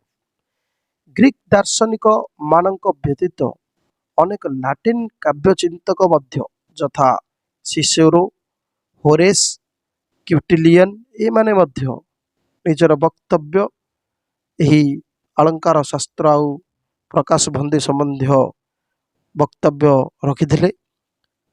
ଏମାନେ ନିଜର ପ୍ରମୁଖ ବକ୍ତବ୍ୟକୁ ପ୍ରକାଶ ଭଙ୍ଗୀ ଏବଂ ଅଳଙ୍କାର ଶାସ୍ତ୍ର ଉପରେ ଗୁରୁତ୍ୱ ଆରୋପ କରିବାରେ ପ୍ରଦାନ କରିଥିଲେ। ସିସେରୋ ଭାଷଣ କଳା ପ୍ରକାଶ ଭଙ୍ଗୀ ତାଙ୍କ ଆଲୋଚନାର କେନ୍ଦ୍ରରେ ରଖିଥିଲେ। ଆଉ ହୋରେସ୍ ତାଙ୍କର କାବ୍ୟ ସମ୍ବନ୍ଧୀ ପ୍ରଶ୍ନକୁ ଅଧିକ ବିସ୍ତୃତ ଭାବେ ଆଲୋଚନା କରିଥିଲେ ତାଙ୍କର ଆର୍ସ ପୋଏଟିକା ନାମକ ଏକ ଗ୍ରନ୍ଥରେ। ତାଙ୍କ ମତରେ ଆନନ୍ଦ ପ୍ରଦାନ ସହିତ ନୀତି ଶିକ୍ଷା ଭଳି ଦୈତ୍ୟ ଭୂମିକାରେ କବିତା ଅବତୀର୍ଣ୍ଣ ହୋଇଥାଏ। ଏହି ମତକୁ କ୍ୟୁଟିଲିଆନ୍ ମଧ୍ୟ ସମର୍ଥନ କରିଥିଲେ। ଏହାପରେ ଇଟାଲୀର ମହାକବି ଦାନ୍ତେଙ୍କର ଡିଭାଇନ୍ କମେଡି ପୁସ୍ତକ ପ୍ରକାଶ ପାଇଥିଲା। ସେଥିରେ ମଧ୍ୟଯୁଗୀୟ ସଂକୀର୍ଣ୍ଣ ଧର୍ମଧାରଣା ବିରୁଦ୍ଧରେ ସେ ନିଜର ଯୁକ୍ତିପୂର୍ଣ୍ଣ ମତ ଉପସ୍ଥାପନ କରିଥିଲେ। ଦାନ୍ତେ ହିଁ ଥିଲେ ପ୍ରଥମେ ଇଟାଲୀର ଏକ ଯୁଗାନ୍ତକାରୀ ପଦକ୍ଷେପ ନେବା କବି। ପଣ୍ଡିତ ପାଦ୍ରୀମାନଙ୍କ ଭାଷାରେ ଲାଟିନ୍ ମହାକାବ୍ୟ ନ ଲେଖି ସେ ପ୍ରଥମେ ଲେଖିଥିଲେ ସାଧାରଣ ଜନତା ବୁଝିଲା ଭଳି ଇତାଲୀୟ ଭାଷାରେ ନିଜର କାବ୍ୟ। ତେଣୁ ପାଶ୍ଚାତ୍ୟ ଚିନ୍ତା ଜଗତରେ ଉପରୋକ୍ତ ସିଦ୍ଧାନ୍ତ ଗୁଡ଼ିକ ଏକ ନୂଆ ମାର୍ଗ ପ୍ରଦର୍ଶନ କରିଥିଲା। ପରେ 1580 ମସିହାରେ ସାର୍ ଫିଲିପ ସିଡନୀଙ୍କର ମଧ୍ୟ ଆନ୍ ଆପୋଲୋଜି ଅନ୍ ପୋଏଟ୍ରି ନାମକ ଗୋଟିଏ ଗ୍ରନ୍ଥ ପ୍ରକାଶ ପାଇଲା। ସମୀକ୍ଷକ ହୋରସ୍ ମଧ୍ୟ କାବ୍ୟର ହେତୁକୁ ସରଳ ସମୀକରଣ କରି ନିଜସ୍ୱ ମତାମତ ଉପସ୍ଥାପନ କଲେ। ତାଙ୍କ ମତ ଥିଲା ଯେ କବିମାନଙ୍କୁ ଅର୍ଥ ଲାଳସା ଗ୍ରାସ କରିବା ଅନୁଚିତ। ହୋରସ୍ଙ୍କ ମତରେ କବିମାନଙ୍କୁ ଅର୍ଥ ଲାଳସା ଗ୍ରାସ କରିବା ଅନୁଚିତ।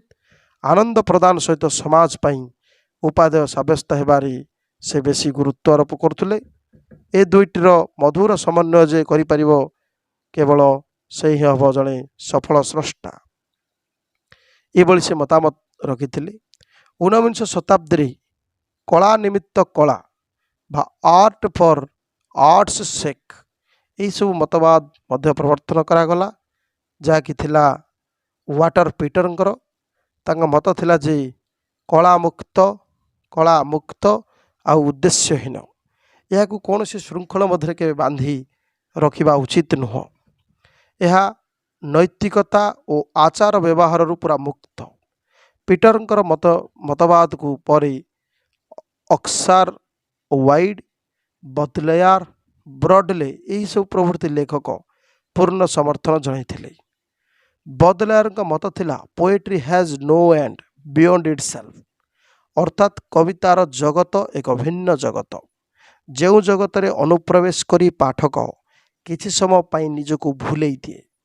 ସେ କହିଲେ କବିତା ମଧ୍ୟରେ ପାଠକ ନିଜକୁ ଏଭଳି ଭାବରେ ମଜେଇ ଦିଏ ଯେ ସେ କିଛି ସମୟ ପାଇଁ ରାତିର ମଧୁର ସ୍ୱପ୍ନ ଭଳି ଆନନ୍ଦ ପାଇଥାଏ। ମାତ୍ର ବାସ୍ତବ ଜଗତରେ ଏହାର ପ୍ରୟୋଜନକୁ ନେଇ ସେ ପ୍ରଶ୍ନ କରିଥିଲେ। ଅସ୍କାର ୱାଇଲ୍ଡ କଳାର ରୂପବିଧାନ ଉପରେ ଗୁରୁତ୍ୱ ଦେଇଥିଲେ। ସେ କହୁଥିଲେ ଯେ ଯଦି ଲେଖକ ସମାଜ ସହିତ ସୁସମ୍ପର୍କ ସ୍ଥାପନ କରି ସାହିତ୍ୟ ସୃଷ୍ଟି କରିବ, ତେବେ ତାର ଲେଖା ପଠନ ଉପଯୋଗୀ ହୋଇପାରିବ ନାହିଁ। ଯଦି ସମାଜ ସହିତ ଓତପ୍ରୋତ ଭାବେ ଜଡ଼ିତ ହୋଇ ଲେଖିବ, ତାହେଲେ ତାକୁ ଲେଖିବାକୁ ସମୟ ହିଁ ମିଳିବ ନାହିଁ। ତେଣୁ ଏହିଭଳି ସବୁ ମତାମତ ଆସିଥିଲା। ଏହି କଳାବାଦୀ ସିଦ୍ଧାନ୍ତ କିନ୍ତୁ ଘୋର ବିରୋଧର ସମ୍ମୁଖୀନ ହେଲା।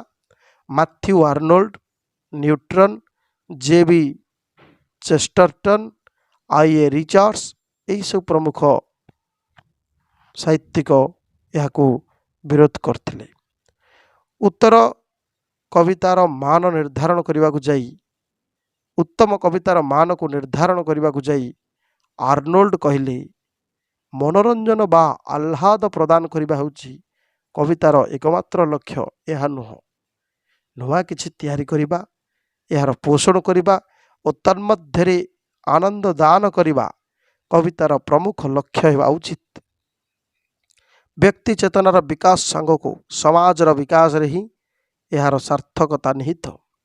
ଜୀବନରୁ ସମାଜରୁ ନୀତି ଆଦର୍ଶକୁ ବାଦ ଦେବା ଅର୍ଥ ଜୀବନ ପ୍ରତି ସମାଜ ପ୍ରତି ବିରୋଧାତ୍ମକ ଭାବ ଦେଖାଇବା। ସମୀକ୍ଷକ ନ୍ୟୁଟନ୍ ସମାଜବାଦୀ କାବ୍ୟ ସିଦ୍ଧାନ୍ତକୁ ବୃତ୍ତି ଶୂନ୍ୟ ମୂର୍ଖତା ବୋଲି ମଧ୍ୟ ଅଭିହିତ କରିଥିଲେ। ସେହିପରି ଜେ.ବି. ଚେଷ୍ଟରଟନ୍ ମଧ୍ୟ କହିଲେ, there must always be a moral soil for any aesthetic growth, ଅର୍ଥାତ୍ ଯେକୌଣସି ଗୋଟେ ସୌନ୍ଦର୍ଯ୍ୟମୟ ଅଭିବୃଦ୍ଧି ନିମିତ୍ତ ନୀତି ଆଦର୍ଶର ଗୁରୁତ୍ୱପୂର୍ଣ୍ଣ ଭୂମିକା ରହିଛି। ଆଇ.ଏ. ରିଚାର୍ଡସ୍ଙ୍କ ମଧ୍ୟ ଏ ସମ୍ପର୍କରେ ମତ ରହିଛି। ତାଙ୍କ ମତ ଥିଲା କି culture, religion, instructions in same sense, softening of the passion and furtherance of good sense may be directly concerned in our judgments of the poetic values of experience। ଉପରୋକ୍ତ ଆଲୋଚନାରୁ କାବ୍ୟତତ୍ତ୍ୱର ବିବର୍ତ୍ତନ ସମ୍ପର୍କରେ ଯାହା ଜାଣିଲେ ସେଥିରେ ମୁଖ୍ୟତଃ ତିନି ଗୋଟି ମତକୁ ଶ୍ରେଷ୍ଠତ୍ୱ ପ୍ରଦାନ କରାଯାଇଛି। ସେଗୁଡ଼ିକ ହେଲା ଜନମଙ୍ଗଳ ସାଧନ, ଯାହାର କି ଯେଉଁ ସବୁ ଚିନ୍ତାନାୟକ ସମର୍ଥକ ଥିଲେ ଯେମିତିକି ପ୍ଲାଟୋ, ରସ୍କିନ୍ ଏବଂ ଟଲଷ୍ଟୟ। ଆଉ ଗୋଟିଏ ହେଲା ଆନନ୍ଦ ପ୍ରଦାନ, ଏହା ହେଉଛି ପିଟର ସେଲି, ସିଲର, ଏମାନେ ସବୁ ସମର୍ଥକ ଥିଲେ। ସେହିପରି ଥିଲା ନୀତି ଆଦର୍ଶ ସଂଜାତ ଆନନ୍ଦ ପ୍ରଦାନ, ଏହାର ସମର୍ଥକ ଥିଲେ ଆରିଷ୍ଟୋଟଲ, ଡ୍ରାଇଡେନ୍, ମାଥ୍ୟୁ ଆର୍ନୋଲ୍ଡ। ଅର୍ଥାତ୍ ଜନମଙ୍ଗଳ ସାଧନ, ଆନନ୍ଦ ପ୍ରଦାନ, ନୀତି ଆଦର୍ଶ ସଂଜାତ ଆନନ୍ଦ ପ୍ରଦାନ, ଏସବୁ ଥିଲା କାବ୍ୟତତ୍ତ୍ୱ ବିବର୍ତ୍ତନର ମୂଳ କଥା ବା ଗୋଟେ କାବ୍ୟର ମୂଳ ବିଷୟବସ୍ତୁ। ଏହିସବୁକୁ ବିଭିନ୍ନ ସମର୍ଥକ, ଯାହାକି ଆଲୋଚନା ଆମେ କଲେ, ସେମାନେ ସମର୍ଥନ କରୁଥିଲେ। ତେଣୁ ପାଶ୍ଚାତ୍ୟ କାବ୍ୟତତ୍ତ୍ୱର ଇତିହାସରେ ଏହିପରି ଅନେକଙ୍କ ମତ ଉତ୍ପତ୍ତି ହୋଇଛି। ଏହାକୁ ଯଦି ଆମେ ଅନୁଶୀଳନ କରିବା ତାହେଲେ କାବ୍ୟର ସର୍ବମାନ୍ୟ ଉଦ୍ଦେଶ୍ୟ କ'ଣ ତାହା ସୁସ୍ପଷ୍ଟ ହୁଏ। ଏହା ଯେ କାବ୍ୟର ଉଦ୍ଦେଶ୍ୟ ହେଲା ଯୁଗପତ୍ ନୀତି ଓ ଆଦର୍ଶ ସଂଜାତ ଆନନ୍ଦ ପ୍ରଦାନ କରିବା। ତେଣୁ ଇଏ ହେଉଛି ଗୋଟିଏ ପ୍ରକାରର ଯାହାକି ଥିଲା ପାରମ୍ପରିକ ବା ତାକୁ ଆମେ କହିପାରିବା କ୍ଲାସିକ୍। କିନ୍ତୁ ଆଉ ଗୋଟିଏ ଥିଲା ସମୀକ୍ଷା ତତ୍ତ୍ୱ, ଯାହାର ମୁଖ୍ୟ ଆଧାର ଥିଲା ବା ଯାହାକୁ ଆମେ କହିବା ରୋମାଣ୍ଟିକ୍ ସମୀକ୍ଷା ତତ୍ତ୍ୱ। ଏବଂ ଏହାର ମୁଖ୍ୟ ଆଧାର ହେଉଛି ଭାଷା, କଳ୍ପନା, ପ୍ରେରଣ ପ୍ରସୂତ କାବ୍ୟଧାରା, କବିତାର ଗଢ଼ଣ ବା କଳାପକ୍ଷ, ପ୍ରକୃତି ଚିତ୍ରଣ। ତେଣୁ ଇଏ ଥିଲା ଆଉ ଗୋଟିଏ ସମୀକ୍ଷା ତତ୍ତ୍ୱ, ଯାହାକି ରୋମାଣ୍ଟିକ୍ ସମୀକ୍ଷା ତତ୍ତ୍ୱ। ଏହା କ୍ଲାସିକ୍ର ବିପରୀତ ଥିଲା। ଆଉ ଏହା ଆରମ୍ଭ ହୋଇଥିଲା ୱିଲିୟମ୍ ୱାର୍ଡସୱର୍ଥଙ୍କ ଲୋକପ୍ରିୟ ପ୍ରବନ୍ଧ ଏ ପ୍ରିଫେସ୍ ଟୁ ଦି ଲିରିକାଲ୍ ବାଲାଡ଼। ଏହା ମାଧ୍ୟମରେ କବି କାହାକୁ କୁହାଯାଏ, କବିତାର ଭାଷା କ'ଣ, କବିତାର ସଂଜ୍ଞା କ'ଣ, ଏହିସବୁ କଥା ୱାର୍ଡସୱର୍ଥ ଲିରିକାଲ୍ ବାଲାଡ୍ସରେ କହିଛନ୍ତି। ତାଙ୍କ ମତ ଥିଲା ଯେ କବି ହେଉଛନ୍ତି ଦିବ୍ୟ ଦ୍ରଷ୍ଟା, ସାଧାରଣ ମଣିଷଠାରୁ ସେ ଭିନ୍ନ, ଉଚ୍ଚତର ଚିନ୍ତା ଶକ୍ତିର ମଧ୍ୟ ଅଧିକାରୀ ଆଉ ସମାଜନିଷ୍ଠ, ସମାଜକୁ ଜ୍ଞାନର ଆଲୋକ ପ୍ରଦାନ କରନ୍ତି କବି। ଏଇଭଳି ଭାବେ ୱାର୍ଡସୱର୍ଥ ନିଜର ମତ ରଖିଥିଲେ। ପରେ କଲେରିଜ୍ ମଧ୍ୟ କଳ୍ପନା ଶକ୍ତି ଉପରେ ବେଶୀ ଗୁରୁତ୍ୱ ପ୍ରଦାନ କରିଥିଲେ। କବିର କଳ୍ପନା ହିଁ ଦିବ୍ୟ ଚେତନାର ଉନ୍ମୋଷ କରାଏ ବୋଲି ସେ କହୁଥିଲେ। ଏହାଦ୍ୱାରା ବିବିଧ ଭାବବସ୍ତୁ ଆଉ ବିମ୍ବର ମଧ୍ୟ ଏକତ୍ରୀକରଣ ସମ୍ଭବ ହୁଏ। ଏଣୁ କଲେରିଜ୍ କଳ୍ପନା ଶକ୍ତିକୁ ଦୁଇ ପ୍ରକାର ବୋଲି କହୁଥିଲେ। ଗୋଟିଏ ହେଲା ପ୍ରାଥମିକ କଳ୍ପନା ଶକ୍ତି, ଆଉ ଗୋଟିଏ ହେଲା ସର୍ଜନାତ୍ମକ କଳ୍ପନା ଶକ୍ତି। ସାଧାରଣ ମଣିଷ ହେଉଛନ୍ତି ପ୍ରାଥମିକ କଳ୍ପନା ଶକ୍ତିର ଅଧିକାରୀ, କିନ୍ତୁ କବି ସେ ହେଉଛନ୍ତି ସର୍ଜନାତ୍ମକ କଳ୍ପନା ଶକ୍ତିର ଅଧିକାରୀ। କଲେରିଜଙ୍କ ପରି ପି.ବି. ଶେଲି ମଧ୍ୟ କଳ୍ପନା ଶକ୍ତି ଉପରେ ଗୁରୁତ୍ୱ ଆରୋପ କରିଥିଲେ। କଳ୍ପନାର ପରିଭାଷା ଯେ କବିତା ଦ୍ୱାରା ସମ୍ଭବ ହୋଇଥାଏ ଏ କଥା ମଧ୍ୟ ସେ କହିଥିଲେ।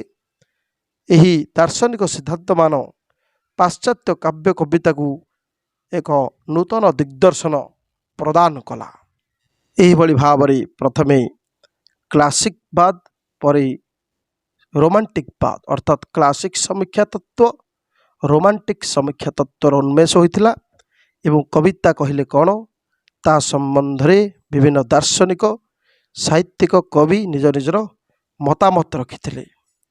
ବିଂଶ ଶତାବ୍ଦୀର ଆଦ୍ୟ ପାଦ ବେଳକୁ ନବ୍ୟ ସମାଲୋଚକଗଣଙ୍କ ଆବିର୍ଭାବ ଘଟିଲା, ଯେଉଁମାନେ କି ଏହି ରୋମାଣ୍ଟିକ୍ ସମାଲୋଚନା କାବ୍ୟ ତତ୍ତ୍ୱକୁ ମଧ୍ୟ ଗ୍ରହଣ କଲେ ନାହିଁ।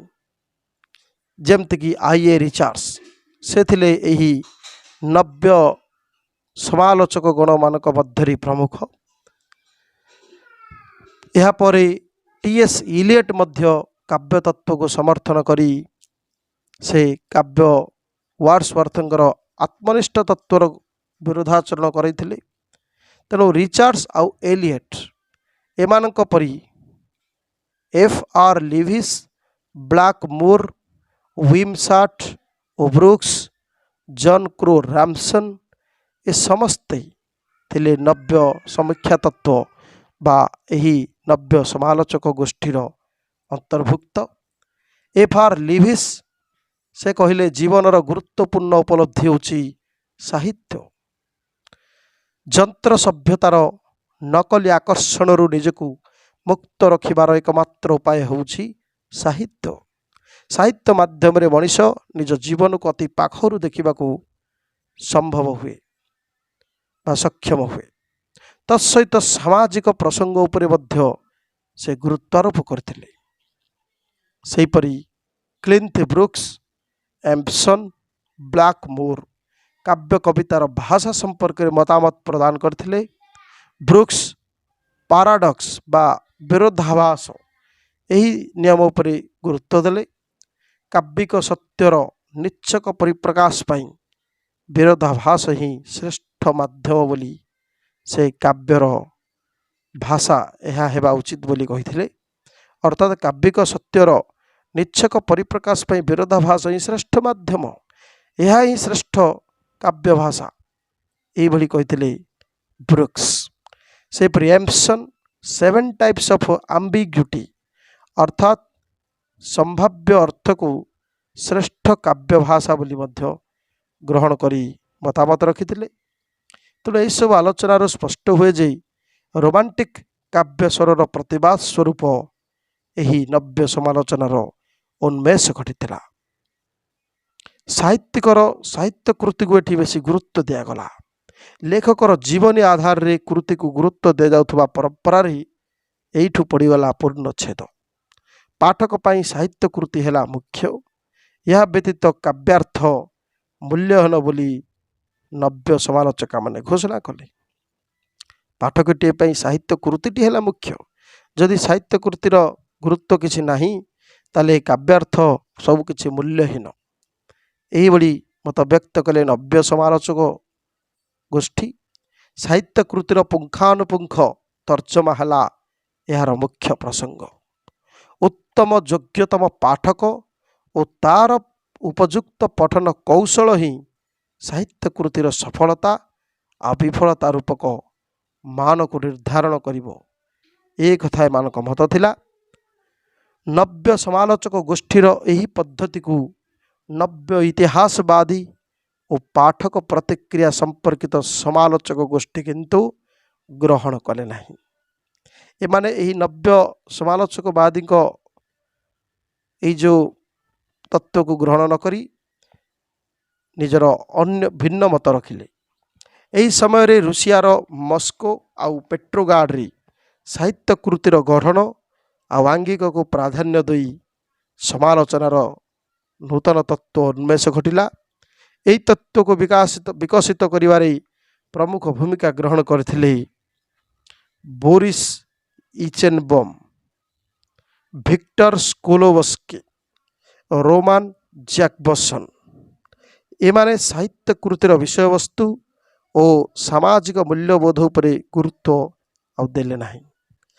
ଏମାନେ ସାହିତ୍ୟର ବିଷୟବସ୍ତୁ କି ସାମାଜିକ ମୂଲ୍ୟବୋଧକୁ ବେଶୀ ଗୁରୁତ୍ୱ ଦେଲେ ନାହିଁ। ଏମାନେ ସାହିତ୍ୟ କୃତିକୁ ଭାଷାର ପ୍ରୟୋଗର କୁଶଳ ବା କଳା କୁଶଳ, କିପରି ଭାଷା ସେଠି ପ୍ରୟୋଗ ହୋଇଛି, ସେ ବକ୍ତବ୍ୟର ପ୍ରକାଶ ଭଙ୍ଗୀ, ଭାଷାର ଶୈଳୀ, ଏସବୁକୁ ସାହିତ୍ୟ କୃତିର ଶ୍ରେଷ୍ଠତ୍ୱ ବୋଲି ନିର୍ଦ୍ଧାରଣ କଲେ। ଅର୍ଥାତ୍ ଆରମ୍ଭରୁ ଯଦି ମନେ ପକାଇବା, ପ୍ରଥମରେ ଯେଉଁ ରହିଥିଲେ ବ୍ୟକ୍ତିନିଷ୍ଠ ଚେତନା ଏବଂ ବସ୍ତୁନିଷ୍ଠ ଚେତନା ଉଦ୍ରେକକାରୀ, ସେମାନଙ୍କର ସମର୍ଥକମାନେ ପ୍ରଥମରେ ବସ୍ତୁନିଷ୍ଠ ଚିନ୍ତନକାରୀମାନଙ୍କ ମତରେ ଥିଲା ଯେ କାବ୍ୟ କବିତା ଇଏ ବହିର୍ପ୍ରକୃତି ଅନ୍ତଃ ପ୍ରକୃତି ସମ୍ବନ୍ଧିତ। ଅର୍ଥ ଥିଲା ଯେ ପର୍ବତ, ଶ୍ୟାମଳ, ତରୁ, ରାଜି, ନଦ, ନଦୀ ଏସବୁ ବହିର୍ପ୍ରକୃତି, ଆଉ ମାନବୀୟ ପ୍ରକୃତି ଅର୍ଥାତ୍ କାମ, କ୍ରୋଧ, ଲୋଭ, ମୋହ, ମାୟା ଏସବୁ ସମ୍ବନ୍ଧୀୟ ଆଲୋଚନା ହେଉଛି କାବ୍ୟ କବିତା ବା ସାହିତ୍ୟର ବିଷୟବସ୍ତୁ। ପରବର୍ତ୍ତୀ ଭାବରେ ବ୍ୟକ୍ତିନିଷ୍ଠ ଚେତନାର ଉଦ୍ରେକକାରୀ ଥିଲେ ୱର୍ଡସୱର୍ଥ, କଲେରିଜ୍, ଶେଲି ପ୍ରମୁଖ। ସେମାନେ କବିତାର ଏହି ବାହ୍ୟ ଗଠନକୁ ଗୁରୁତ୍ୱ ନ ଦେଇ ଅନ୍ତଃ ସୌନ୍ଦର୍ଯ୍ୟକୁ ଗୁରୁତ୍ୱ ଦେଲେ। ଅର୍ଥାତ୍ ସେଥିରେ କଳ୍ପନା କିପରି ରହିଛି ବା ସୌନ୍ଦର୍ଯ୍ୟ ଶକ୍ତି କିପରି ରହିବା ଦରକାର କବିତାରେ ବା ସାହିତ୍ୟରେ ସେ ଉପରେ ଏମାନେ ଗୁରୁତ୍ୱ ଆରୋପ କଲେ। କିନ୍ତୁ ଏମାନଙ୍କୁ ମଧ୍ୟ ଗ୍ରହଣ କଲେ ନାହିଁ ପରବର୍ତ୍ତୀ ସମୀକ୍ଷକ ଗୋଷ୍ଠୀ ଅର୍ଥାତ୍ ନବ୍ୟ ସମାଲୋଚନା ଗୋଷ୍ଠୀର ସାହିତ୍ୟିକ ବୃନ୍ଦ ବା ଦାର୍ଶନିକ ବୃନ୍ଦ ସମୀକ୍ଷକ ବୃନ୍ଦ। ସେମାନଙ୍କ ମତ ଥିଲା ଯେ ସାହିତ୍ୟରେ କେବଳ ଏହି ଅନ୍ତଃ ସୌନ୍ଦର୍ଯ୍ୟ ବହିର୍ ସୌନ୍ଦର୍ଯ୍ୟ ବା କଳ୍ପନାର ବିଷୟବସ୍ତୁ ଏହା ହିଁ ରହିବା ପ୍ରମୁଖ କଥା ନୁହଁ। ସେମାନେ ଏହି କ୍ଲାସିକ୍ ସାହିତ୍ୟ ରୋମାଣ୍ଟିକ୍ ସାହିତ୍ୟ ଏସବୁକୁ ଗ୍ରହଣ କଲେ ନାହିଁ। ଏହିସବୁ ସମାଲୋଚନା ଏବଂ କାବ୍ୟ ତତ୍ତ୍ୱକୁ ଗ୍ରହଣ ନକରି ଏହି ଗୋଷ୍ଠୀଟି ଜୀବନର ଗୁରୁତ୍ୱପୂର୍ଣ୍ଣ ଉପଲବ୍ଧି ସାହିତ୍ୟ ବୋଲି ଜୋର ଦେଲେ ଏବଂ ଯନ୍ତ୍ର ସଭ୍ୟତାର ନକଲି ଆକର୍ଷଣରୁ ନିଜକୁ ମୁକ୍ତ ରଖିବାର ଏକମାତ୍ର ଉପାୟ ହେଉଛି ସାହିତ୍ୟ, ଯାହା ମାଧ୍ୟମରେ ମଣିଷ ନିଜକୁ ଅତି ପାଖରୁ ଦେଖିବା ସମ୍ଭବପର ହୁଏ। ଏହିଭଳି ମତ ରଖିଥିଲେ। କିନ୍ତୁ ଏହାକୁ ମଧ୍ୟ ପ୍ରତ୍ୟାଖ୍ୟାନ କରିଥିଲେ ନବ୍ୟ ସମାଲୋଚକ ଗୋଷ୍ଠୀଙ୍କର ଏହି ମତବାଦକୁ ପ୍ରତ୍ୟାଖ୍ୟାନ କରିଥିଲେ ନବ୍ୟ ଇତିହାସବାଦୀ ଓ ପାଠକ ପ୍ରତିକ୍ରିୟା ତତ୍ତ୍ୱ ସମ୍ପର୍କିତ ସମାଲୋଚକ ଗୋଷ୍ଠୀ।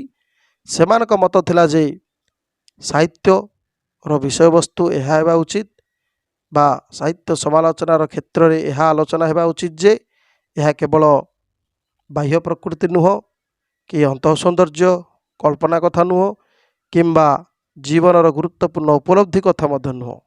ଏଥିରେ କିପରି ଗୋଟେ ଭାଷାକୁ ପ୍ରୟୋଗ କରାଯାଇଛି, ଭାଷା ପ୍ରୟୋଗର କଳା କୌଶଳ, ପ୍ରକାଶ ଭଙ୍ଗୀ, ଭାଷାର ଶୈଳୀ ତଥା ବକ୍ତବ୍ୟ ଏସବୁ ଅନୁସାରେ ଗୋଟେ ସାହିତ୍ୟ କୃତିର ଶ୍ରେଷ୍ଠତ୍ୱ ନିର୍ଦ୍ଧାରଣ କରିବା ଆବଶ୍ୟକ ବୋଲି ଏହି ନବ୍ୟ ଇତିହାସବାଦୀ ଓ ପାଠକ ପ୍ରତିକ୍ରିୟା ସମାଲୋଚକ ଗୋଷ୍ଠୀ ସ୍ୱୀକାର କଲେ। ସାହିତ୍ୟ କୃତିର ଭାଷା ସାଧାରଣ ମଣିଷର ଦୈନନ୍ଦିନ ଜୀବନର ଭାଷାଠାରୁ ଅଲଗା। 30 ଦଶକରେ ଏହି ତତ୍ତ୍ୱ ସମ୍ପର୍କିତ ଗବେଷଣା କେନ୍ଦ୍ର ଚେକୋସ୍ଲୋଭାକିଆ ନଗରୀକୁ ସ୍ଥାନାନ୍ତରିତ ହେଲା ଆଉ ରୋମାନ ଜ୍ୟାକବସନ୍, ଜା ମୁକାରୋଭସ୍କି ଓ ରିନି ୱେଲଙ୍କ ଦ୍ୱାରା ପାରାଗ ଲିଙ୍ଗୁଇଷ୍ଟିକ୍ ସର୍କିଲରେ ଏହା ପରିଚାଳିତ ହେଲା। ଅର୍ଥାତ୍ ଏଠି ଭାଷାର ପ୍ରୟୋଗ କୁଶଳତାକୁ ବେଶୀ ଗୁରୁତ୍ୱ ଦିଆଗଲା। ଜନସାଧାରଣଙ୍କର ବୁଝିଲା ଭଳି ଭାଷାରେ ସାହିତ୍ୟ କୃତି ସବୁ କିପରି ସୃଷ୍ଟି ହେବ ତାକୁ ଗୁରୁତ୍ୱ ଦେଇ ସୃଷ୍ଟି ହେଲା ସଂରଚନାବାଦୀ, ବିଘଟନବାଦୀ ଏଇଭଳି ସବୁ ତତ୍ତ୍ୱ। ସଂରଚନାବାଦୀମାନେ ଭାଷା ତତ୍ତ୍ୱ ଆଧାରିତ ପଠନ ଶୈଳୀ ଉପରେ ବିଶେଷ ଗୁରୁତ୍ୱ ଦେଲେ, ଯାହାର କି ମୁଖ୍ୟ ଥିଲେ ଫର୍ଡିନାଣ୍ଡ ଡି ସସୁର। ସେ କୋର୍ସ ଇନ୍ ଜେନେରାଲ ଲିଙ୍ଗୁଇଷ୍ଟିକ୍ ନାମକ ଏକ ପୁସ୍ତକରେ ଏହାର ଆଧାର ବା ମୁଖ୍ୟ ବିଷୟକୁ ବର୍ଣ୍ଣନା କରିଥିଲେ। ତାଙ୍କ ମତରେ ଭାଷା ହେଉଛି ଏକ ବ୍ୟବସ୍ଥା ଓ ସାମଗ୍ରିକ ବିବରଣ। ଭାଷାର ଅଭିବ୍ୟକ୍ତି ପାଇଁ ନିର୍ଦ୍ଦିଷ୍ଟ କ୍ଷେତ୍ରକୁ ପାରୋଲ ବା ଆଂଶିକ ବିବରଣ ବୋଲି କୁହାଯାଏ। ଆଉ ଦୁଇଟି ଦିଗ ଉପରେ ଏମାନେ ଗୁରୁତ୍ୱ ଆରୋପ କଲେ। ଗୋଟିଏ ହେଉଛି ସିଗ୍ନିଫାୟାର ବା ସୂଚକ, ଆଉ ଗୋଟିଏ ହେଲା ସିଗ୍ନିଫାଇଡ ବା ସୂଚିତ। କଥିତ ବା ଲିଖିତ ଶବ୍ଦକୁ ସୂଚକ କୁହାଯାଏ। କୌଣସି ଏକ ବସ୍ତୁ ବା ଅନୁଭବ ସମ୍ପର୍କରେ ଧାରଣା ତାକୁ କୁହାଯାଏ ସୂଚିତ ବା ସିଗ୍ନିଫାଇଡ। ତେଣୁ ଶବ୍ଦର ଅର୍ଥ ଓ ଶବ୍ଦର ବ୍ୟବହାର ମାଧ୍ୟମରେ ବସ୍ତୁ ମଧ୍ୟରେ ଥିବା ଭିନ୍ନତା ସ୍ପଷ୍ଟ ହୁଏ। ଶବ୍ଦର ଅର୍ଥକୁ ପ୍ରକଟିତ କରିବା ପାଇଁ ସଂକେତ ତତ୍ତ୍ୱର ଆବଶ୍ୟକତା ପଡ଼େ। ତେଣୁ ସଂରଚନାବାଦୀମାନେ କୃତିର ବ୍ୟାଖ୍ୟା ଅପେକ୍ଷା କୃତିର ଅର୍ଥ ନିରୂପଣ ସହିତ ଏହାର କିପରି ବ୍ୟାଖ୍ୟାନ ବିମର୍ଶର ପରିସର ସହିତ ଖାପ ଖୁଆଏ ସେ ବିଷୟରେ ଏହି ସଂରଚନାବାଦୀମାନେ ବେଶୀ ଗୁରୁତ୍ୱ ଦେଲେ। ସେମାନଙ୍କ ମତରେ ସାହିତ୍ୟ କୃତି ହେଉଛି ଏକ ସଂଗଠିତ ଜ୍ଞାନ, ଚିନ୍ତା ଚେତନାର ବ୍ୟବସ୍ଥିତ ଏବଂ ବୈଜ୍ଞାନିକ ଉପସ୍ଥାପନା। ଏହା କେବଳ କଳ୍ପନାର ବିଷୟ ନୁହଁ କି ଏହା କେବଳ ଦିଗ୍ଦର୍ଶନ ଦେବାର ବିଷୟବସ୍ତୁ ନୁହଁ କି ଏହା କେବଳ ଭାବପ୍ରବଣର କଥା ନୁହଁ। ଏଠି ରହିଛି ସଂଗଠିତ ଜ୍ଞାନ ଚିନ୍ତା ଚେତନାର। ଏହା ହେଉଛି ଏକ ବ୍ୟବସ୍ଥିତ ଏବଂ ବୈଜ୍ଞାନିକ ଉପସ୍ଥାପନା। ଏଭଳି ଭାବରେ ଏହି ସଂରଚନାବାଦୀମାନଙ୍କ ମତାମତ ଥିଲା। କିନ୍ତୁ ଏହି ସଂରଚନାବାଦୀ ତତ୍ତ୍ୱକୁ ମଧ୍ୟ ବିରୋଧ କରାଗଲା। ଏହାକୁ ବିରୋଧାଭାସ ସୃଷ୍ଟି କରି ଆରମ୍ଭ କରାଗଲା ଆଉ ଗୋଟିଏ ବାଦ, ଯାହାକି ଥିଲା ଉତ୍ତର ସଂରଚନାବାଦ, ଯାହାର କି ମୂଳ ପ୍ରବକ୍ତା ଥିଲେ ଜାକ୍ ଡେରିଡା। ସେ ମଧ୍ୟ ନିଜର ନିବନ୍ଧ structure sign and play in the discourse of human sciences ଏଥିରେ ଉତ୍ତର ସଂରଚନାବାଦ ଆଉ ବିଘଟନବାଦ ଏହିସବୁ କଥାକୁ ମୂଳ ରୂପେ ଉପସ୍ଥାପନ କଲେ। ସାହିତ୍ୟ ଜଗତର ମୂଳ କେନ୍ଦ୍ର ଥିଲା ଶବ୍ଦ ବା ଲୋଗୋସ୍। ଶବ୍ଦ ହିଁ ବ୍ରହ୍ମ ବା ଈଶ୍ୱର। ବାଇବେଲରେ ଏ କଥା ଲିଖିତ ଥିଲା। ମାତ୍ର ଡେରିଡା ଏହି କଥାକୁ ବିଶ୍ୱାସକୁ ନେଲେ ନାହିଁ, ଏହାକୁ ଖଣ୍ଡନ କଲେ। ତେଣୁ କୃତିରୁ ଗୋଟିଏ ଯେ ଅର୍ଥ ପ୍ରକାଶ ପାଏ ନାହିଁ, ଏଥିରୁ ଅନେକ ଅର୍ଥ ପ୍ରକାଶ ପାଏ। ଯଦି କୃତିଟି ଅର୍ଥହୀନ, ରୂପହୀନ, ଗଢ଼ଣହୀନ, ତାହେଲେ କୃତି ପଠନର ଆବଶ୍ୟକତା ନାହିଁ। ମାଇକେଲ ଫୋକଲ୍ଟ, ହେଲେନ ସିକ୍ସସ୍, ପଲ୍ ଡିମ୍ୟାନ୍, ହିଲ୍ସ ମିଲର, ଜାକ୍ସ ଲଙ୍ଗ ଏଇମାନେ ଥିଲେ ଏହିସବୁ ଚିନ୍ତାଧାରାର ମୁଖ୍ୟ ପ୍ରବକ୍ତା। ଏଭଳି ଭାବେ ଉତ୍ତର ସଂରଚନାବାଦ ପରେ ଆରମ୍ଭ ହୋଇଥିଲା ଆଉ ଗୋଟିଏ ତତ୍ତ୍ୱ, ତାହା ଥିଲା ପାଠକୀୟ ପ୍ରତିକ୍ରିୟା ତତ୍ତ୍ୱ। ରୋଜେନବ୍ଲାଟ୍, ଷ୍ଟାଲିନ୍ ଫିସ୍ ଓ ଦାଉସ୍ ଏମାନେ ଥିଲେ ଏହାର ପ୍ରବକ୍ତା। ରୋଜେନବ୍ଲାଟ୍ ନିଜର ଏକ ପୁସ୍ତକ ଲିଟରେଚର ଏଜ୍ ଏକ୍ସପ୍ଲୋରେସନ୍ ଏଥିରେ ପଠନ କ୍ରିୟାକୁ ଏକ ପ୍ରକ୍ରିୟା ଭାବେ ଗ୍ରହଣ କଲେ। ପଠନ କ୍ରିୟା ହିଁ ପାଠକ ଲେଖକ ଓ ସାହିତ୍ୟ କୃତି ମଧ୍ୟରେ ଏକ ସଂଯୋଗ ସେତୁ ସ୍ଥାପନ କରେ, ଏ କଥା ରୋଜେନବ୍ଲାଟ୍ କହିଥିଲେ। ଏହାଦ୍ୱାରା କୃତିରେ ଥିବା ସନ୍ନିହିତ ଅର୍ଥର ପୂର୍ଣ୍ଣ ବିସ୍ତାର ପ୍ରକାଶ ପାଏ।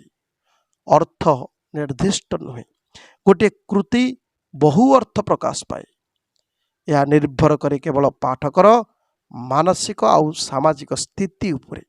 ଅର୍ଥାତ୍ ପାଠକଟିଏ କେଉଁ ସ୍ଥିତିରେ ଅଛି, କେଉଁ ମାନସିକ ଅବସ୍ଥାରେ ଅଛି, ସେହି ସମୟରେ ସେ ଯେଉଁ ପାଠଟି ପଢ଼େ ସେଥିରୁ ଯାହା ଅର୍ଥ ଆସିବ ସେ ନିଜର ମାନସିକ ସ୍ଥିତି ଆଉ ସାମାଜିକ ସ୍ଥିତି ଅନୁସାରେ ଗ୍ରହଣ କରେ। ଏହିଭଳି ମତାମତ ରଖି ସେ ଏଇ ଯେଉଁ ସାହିତ୍ୟ ବା କାବ୍ୟ, ଏଇ ଯେଉଁ ସାହିତ୍ୟିକ ବିଷୟକୁ ସେ ପାଠକର ପ୍ରତିକ୍ରିୟା ଜନିତ ତତ୍ତ୍ୱ ସହ ସମ୍ବନ୍ଧିତ କଲେ। କିନ୍ତୁ ମନସ୍ତାତ୍ତ୍ୱିକ ସମାଲୋଚନା ପଦ୍ଧତିରେ ସାହିତ୍ୟରେ ପ୍ରତିଫଳିତ ମନସ୍ତାତ୍ତ୍ୱିକ ଦିଗ, ମଣିଷର ଅବଚେତନ ମନର ରହସ୍ୟ, କାମନା ବାସନା ପ୍ରବୃତ୍ତି ତଥା ଫ୍ରଏଡଙ୍କ ମନସ୍ତାତ୍ତ୍ୱିକ ତତ୍ତ୍ୱ ଆଧାରରେ ସାହିତ୍ୟରେ ବର୍ଣ୍ଣିତ ଚରିତ୍ରର ମନସ୍ତାତ୍ତ୍ୱିକ ସ୍ଥିତି ସମ୍ପର୍କରେ ପରବର୍ତ୍ତୀ ସମୟରେ ଆଲୋଚନା କରାଗଲା।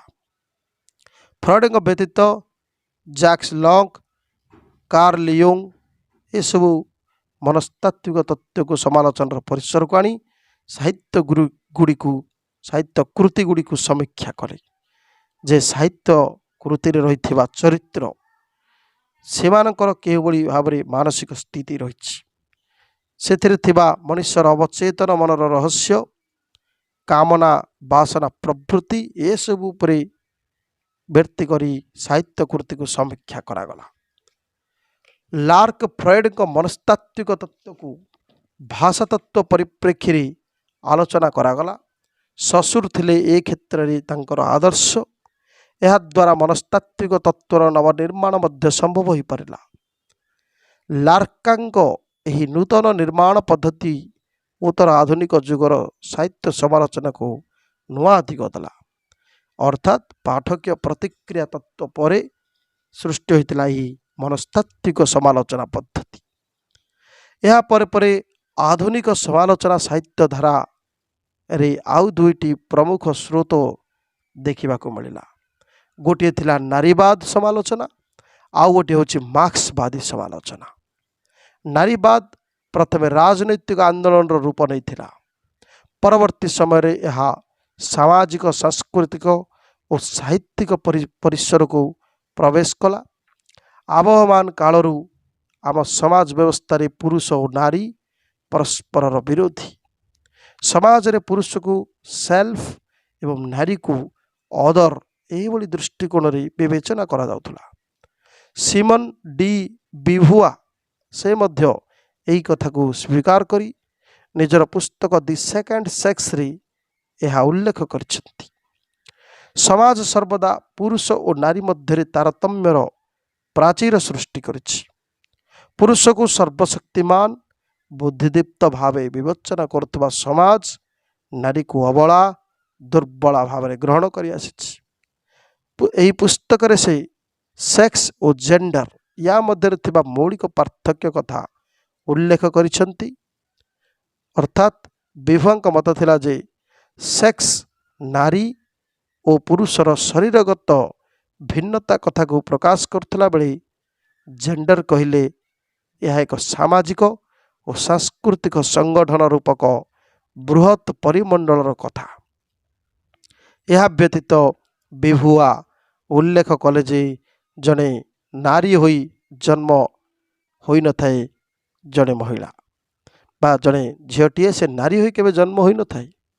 ସମାଜ ହିଁ ତାକୁ ନାରୀ ଭାବରେ ସାମାଜିକ ସ୍ୱୀକୃତି ପ୍ରଦାନ କରେ।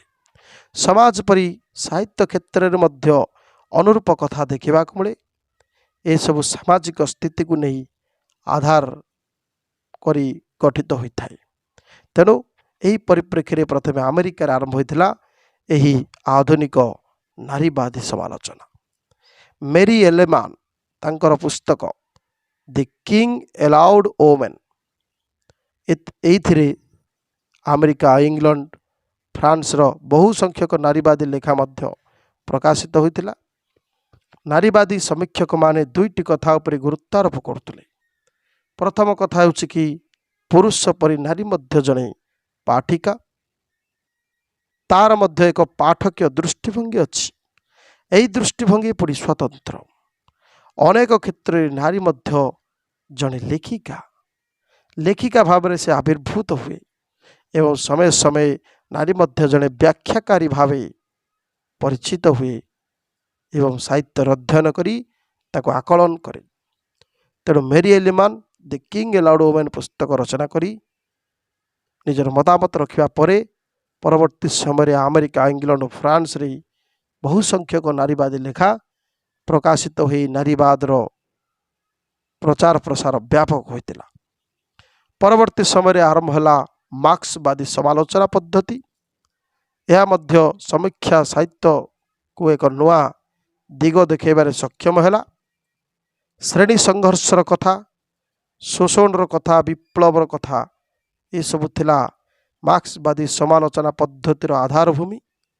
ଲେଖକ କେବଳ କଳ୍ପନାରେ ବୁଡ଼ିଗଲେ ହେବ ନାହିଁ, ସୌନ୍ଦର୍ଯ୍ୟର କଥା କହିଲେ ହେବ ନାହିଁ। ସମାଜର ଶ୍ରେଣୀ ସଂଘର୍ଷ, ଶୋଷଣ, ବିପ୍ଳବ ବା ଶୋଷିତ ଲୋକଙ୍କ କଥା, ମାଲିକ ଠାରୁ କିପରି ଶୋଷଣର ଶିକାର ହୁଏ ଶ୍ରମିକ, ତାର କଥାକୁ ମଧ୍ୟ ସାହିତ୍ୟରେ ପ୍ରକାଶ କରିବାର ଆବଶ୍ୟକତା ରହିଛି। ଏହିଭଳି କଥାଗୁଡ଼ିକ ମାର୍କ୍ସବାଦୀ ସମାଲୋଚନା ପଦ୍ଧତିରେ ମୁଖ୍ୟ ପ୍ରସଙ୍ଗ ହେଲା। ଲେଖକ ସମାଜ ସହିତ କେତେ ଅନ୍ତରଙ୍ଗ ଭାବେ ଜଡ଼ିତ ତାହା ଦୁଇଟି କଥାରେ ହିଁ ଜଣାପଡ଼େ। ଗୋଟିଏ ହେଲା ସମାଜର କେନ୍ଦ୍ରରେ ଥାଏ ଗୋଟିଏ ଉତ୍ପାଦନ, ଏହା ହେଉଛି ସମାଜର ମୂଳ କେନ୍ଦ୍ରରେ ଥାଏ। ଏହା ସହିତ ଏଇ ଯେଉଁ ଉତ୍ପାଦନ ଏହା ହେଉଛି ଦୁଇ ପ୍ରକାରର। ଗୋଟିଏ ହେଲା କୃଷିଜନିତ ଉତ୍ପାଦନ, ଆଉ ଗୋଟିଏ ହେଲା ଶିଳ୍ପଜନିତ ଉତ୍ପାଦନ। ତେଣୁ ଏହି ଉତ୍ପାଦନ କାହା ଯୋଗୁଁ ସମ୍ଭବ ହୁଏ? କେବଳ କୃଷକ ଏବଂ ଶ୍ରମିକଙ୍କ ଶ୍ରମ ଯୋଗୁଁ ସମ୍ଭବ ହୁଏ। ତେଣୁ ଉତ୍ପାଦିତ ଦ୍ରବ୍ୟର ଉପଭୋକ୍ତା ହେଉଛନ୍ତି ସାଧାରଣ ମଣିଷ, ସମାଜ। ଉତ୍ପାଦିତ ଦ୍ରବ୍ୟ ଉପରେ ସମାଜର ଉଚ୍ଚ ବର୍ଗଙ୍କର ଅର୍ଥାତ୍ ଜମିଦାର, ଶିଳ୍ପପତି ଏ ସମସ୍ତଙ୍କର ପୂର୍ଣ୍ଣ ଅଧିକାର ରହିଥାଏ। ଏହା ହିଁ ସମାଜରେ ତାରତମ୍ୟର ପ୍ରାଚୀର ସୃଷ୍ଟି କରେ। ତେଣୁ ମାର୍କ୍ସବାଦୀ ସମାଲୋଚକ କଳା ଓ ସାହିତ୍ୟର ଉତ୍କର୍ଷକୁ ଗୁରୁତ୍ୱ ନ ଦେଇ ସାହିତ୍ୟରେ ଉତ୍ପାଦନ, ଶୋଷଣ, सामाजिक अव्यवस्था विप्लव यही सबको मुख्य विषय रूपे ग्रहण करने को आह्वान देले। मार्क्स तत्व आधार रे परवर्ती समय रे F R. Leavis, Raymond Williams, Fredrick Jameson, Terry Eagleton प्रमुख समालोचक माने साहित्य कृति समीक्षा कले। उपभोग मानसिकता समाज संस्कृति को अर्थनीतिक और राजनीति को विपन्न करदिए। मार्क्स और एंगेल्स को अर्थनैतिक सिद्धांत समीक्षक मानक पाई नुआ नुआ मार्ग प्रस्तुति कला। एणु यही लेखक समाज सहित अंतरंग भाव जड़ित। यह केवल जना पड़े यही समाजर मूल केन्द्र जहाँकि उत्पादन गोटे है कृषिजनित शिल्पजनित एवं यह सहित जड़ित थिबा कृषक श्रमिक एमानकर बा यही साधारण मनीष समाजर कथा जदि साहित्यिक बा लेखक निजर लेखारे न आणुछंती तेबे ताहा उत्तम साहित्य पदवाच्य नुह। यही सब समालोचना सृष्टि होता यही मार्क्सवादी समालोचना मुंड टेकिबा काल रे। विंश शतकर सप्तम और अष्टम दशकरी नव्य इतिहासवादर अभ्युदय घटिला। यही गोष्ठीर समीक्षक माने ऐतिहासिक प्रसंग उपरे बेसी गुरुत्व आरोप कले। लेखकर समय तार पारिपार्श्विक घटनावली सामाजिक जीवनधारा संस्कृति को ऐतिहासिक प्रसंग सह जोड़ी अध्ययन करने उपरे गुरुत्व दिगला।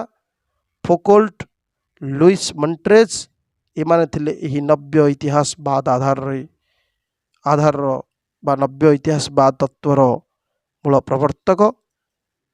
एमानक मत थिला यही नव्य इतिहासवाद आधार रे कृति गुड़ी को समालोचना करी साहित्य सृष्टि करिबा।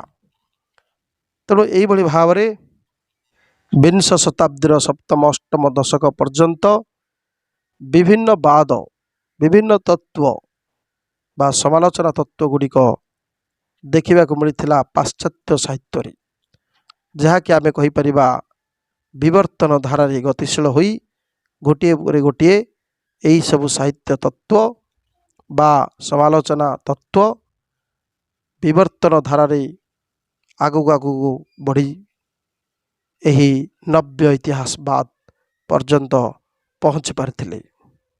यही प्रकार तात्विक परंपरार विकास धारा तुलनात्मक साहित्य अध्ययन और गवेषणा क्षेत्र को अधिक प्रसारित सह सक्षम करे एक कथा को सभी स्वीकार करथांती।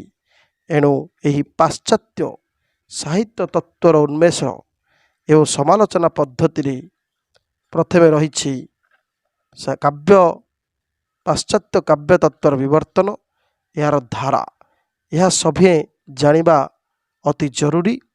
एणु यही क्रम आम आलोचना करुले किपरि प्रथमे वस्तुनिष्ठ चेतना एवं व्यक्तिनिष्ठ चेतनार उन्मेष घटी प्राचीन ग्रीस रु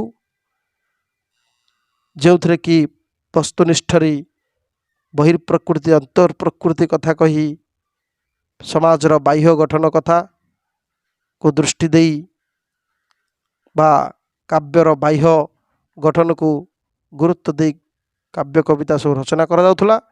परवर्ती समय व्यक्तिनिष्ठ चिंतना फल कल्पना को मुख्य बा अंतः सौंदर्य को काव्यर मुख्य बोली ग्रहण करागला। एथिरे कल्पना थिला प्रमुख शक्तिटीए।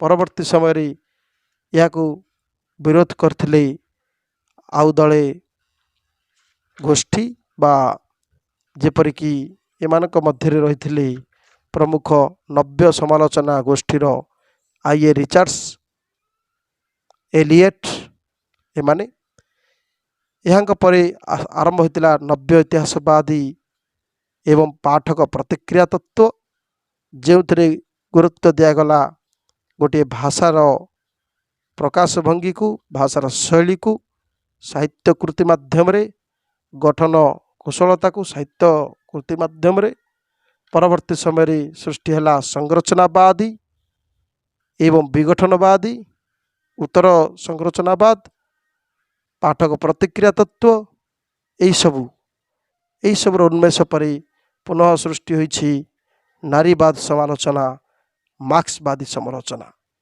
एहिपरि भावे नव्य इतिहासवाद समालोचना सृष्टि होई एही पाश्चात्य काव्य तत्व को गतिशील कराइछि। तेणु प्रथमरु क्लासिक साहित्य बा क्लासिकवाद, परवर्ती समय रोमांटिकवाद एवं परवर्ती समय यह किपरि नव्य समालोचना, नव्य इतिहासवाद, पाठक प्रतिक्रिया तत्व किंबा संरचनावादी, विघटनवाद, मार्क्सवाद, नारीवाद यही भावे आगु आगु गतिशील होई यार विवर्तन धारा ऋद्धिमंत होइछि। आमे ताहा आलोचना करथुले। ये थिला पाश्चात्य काव्य तत्व और समालोचना पद्धतिर प्रथम एकक पाश्चात्य काव्य तत्वर विवर्तन। धन्यवाद।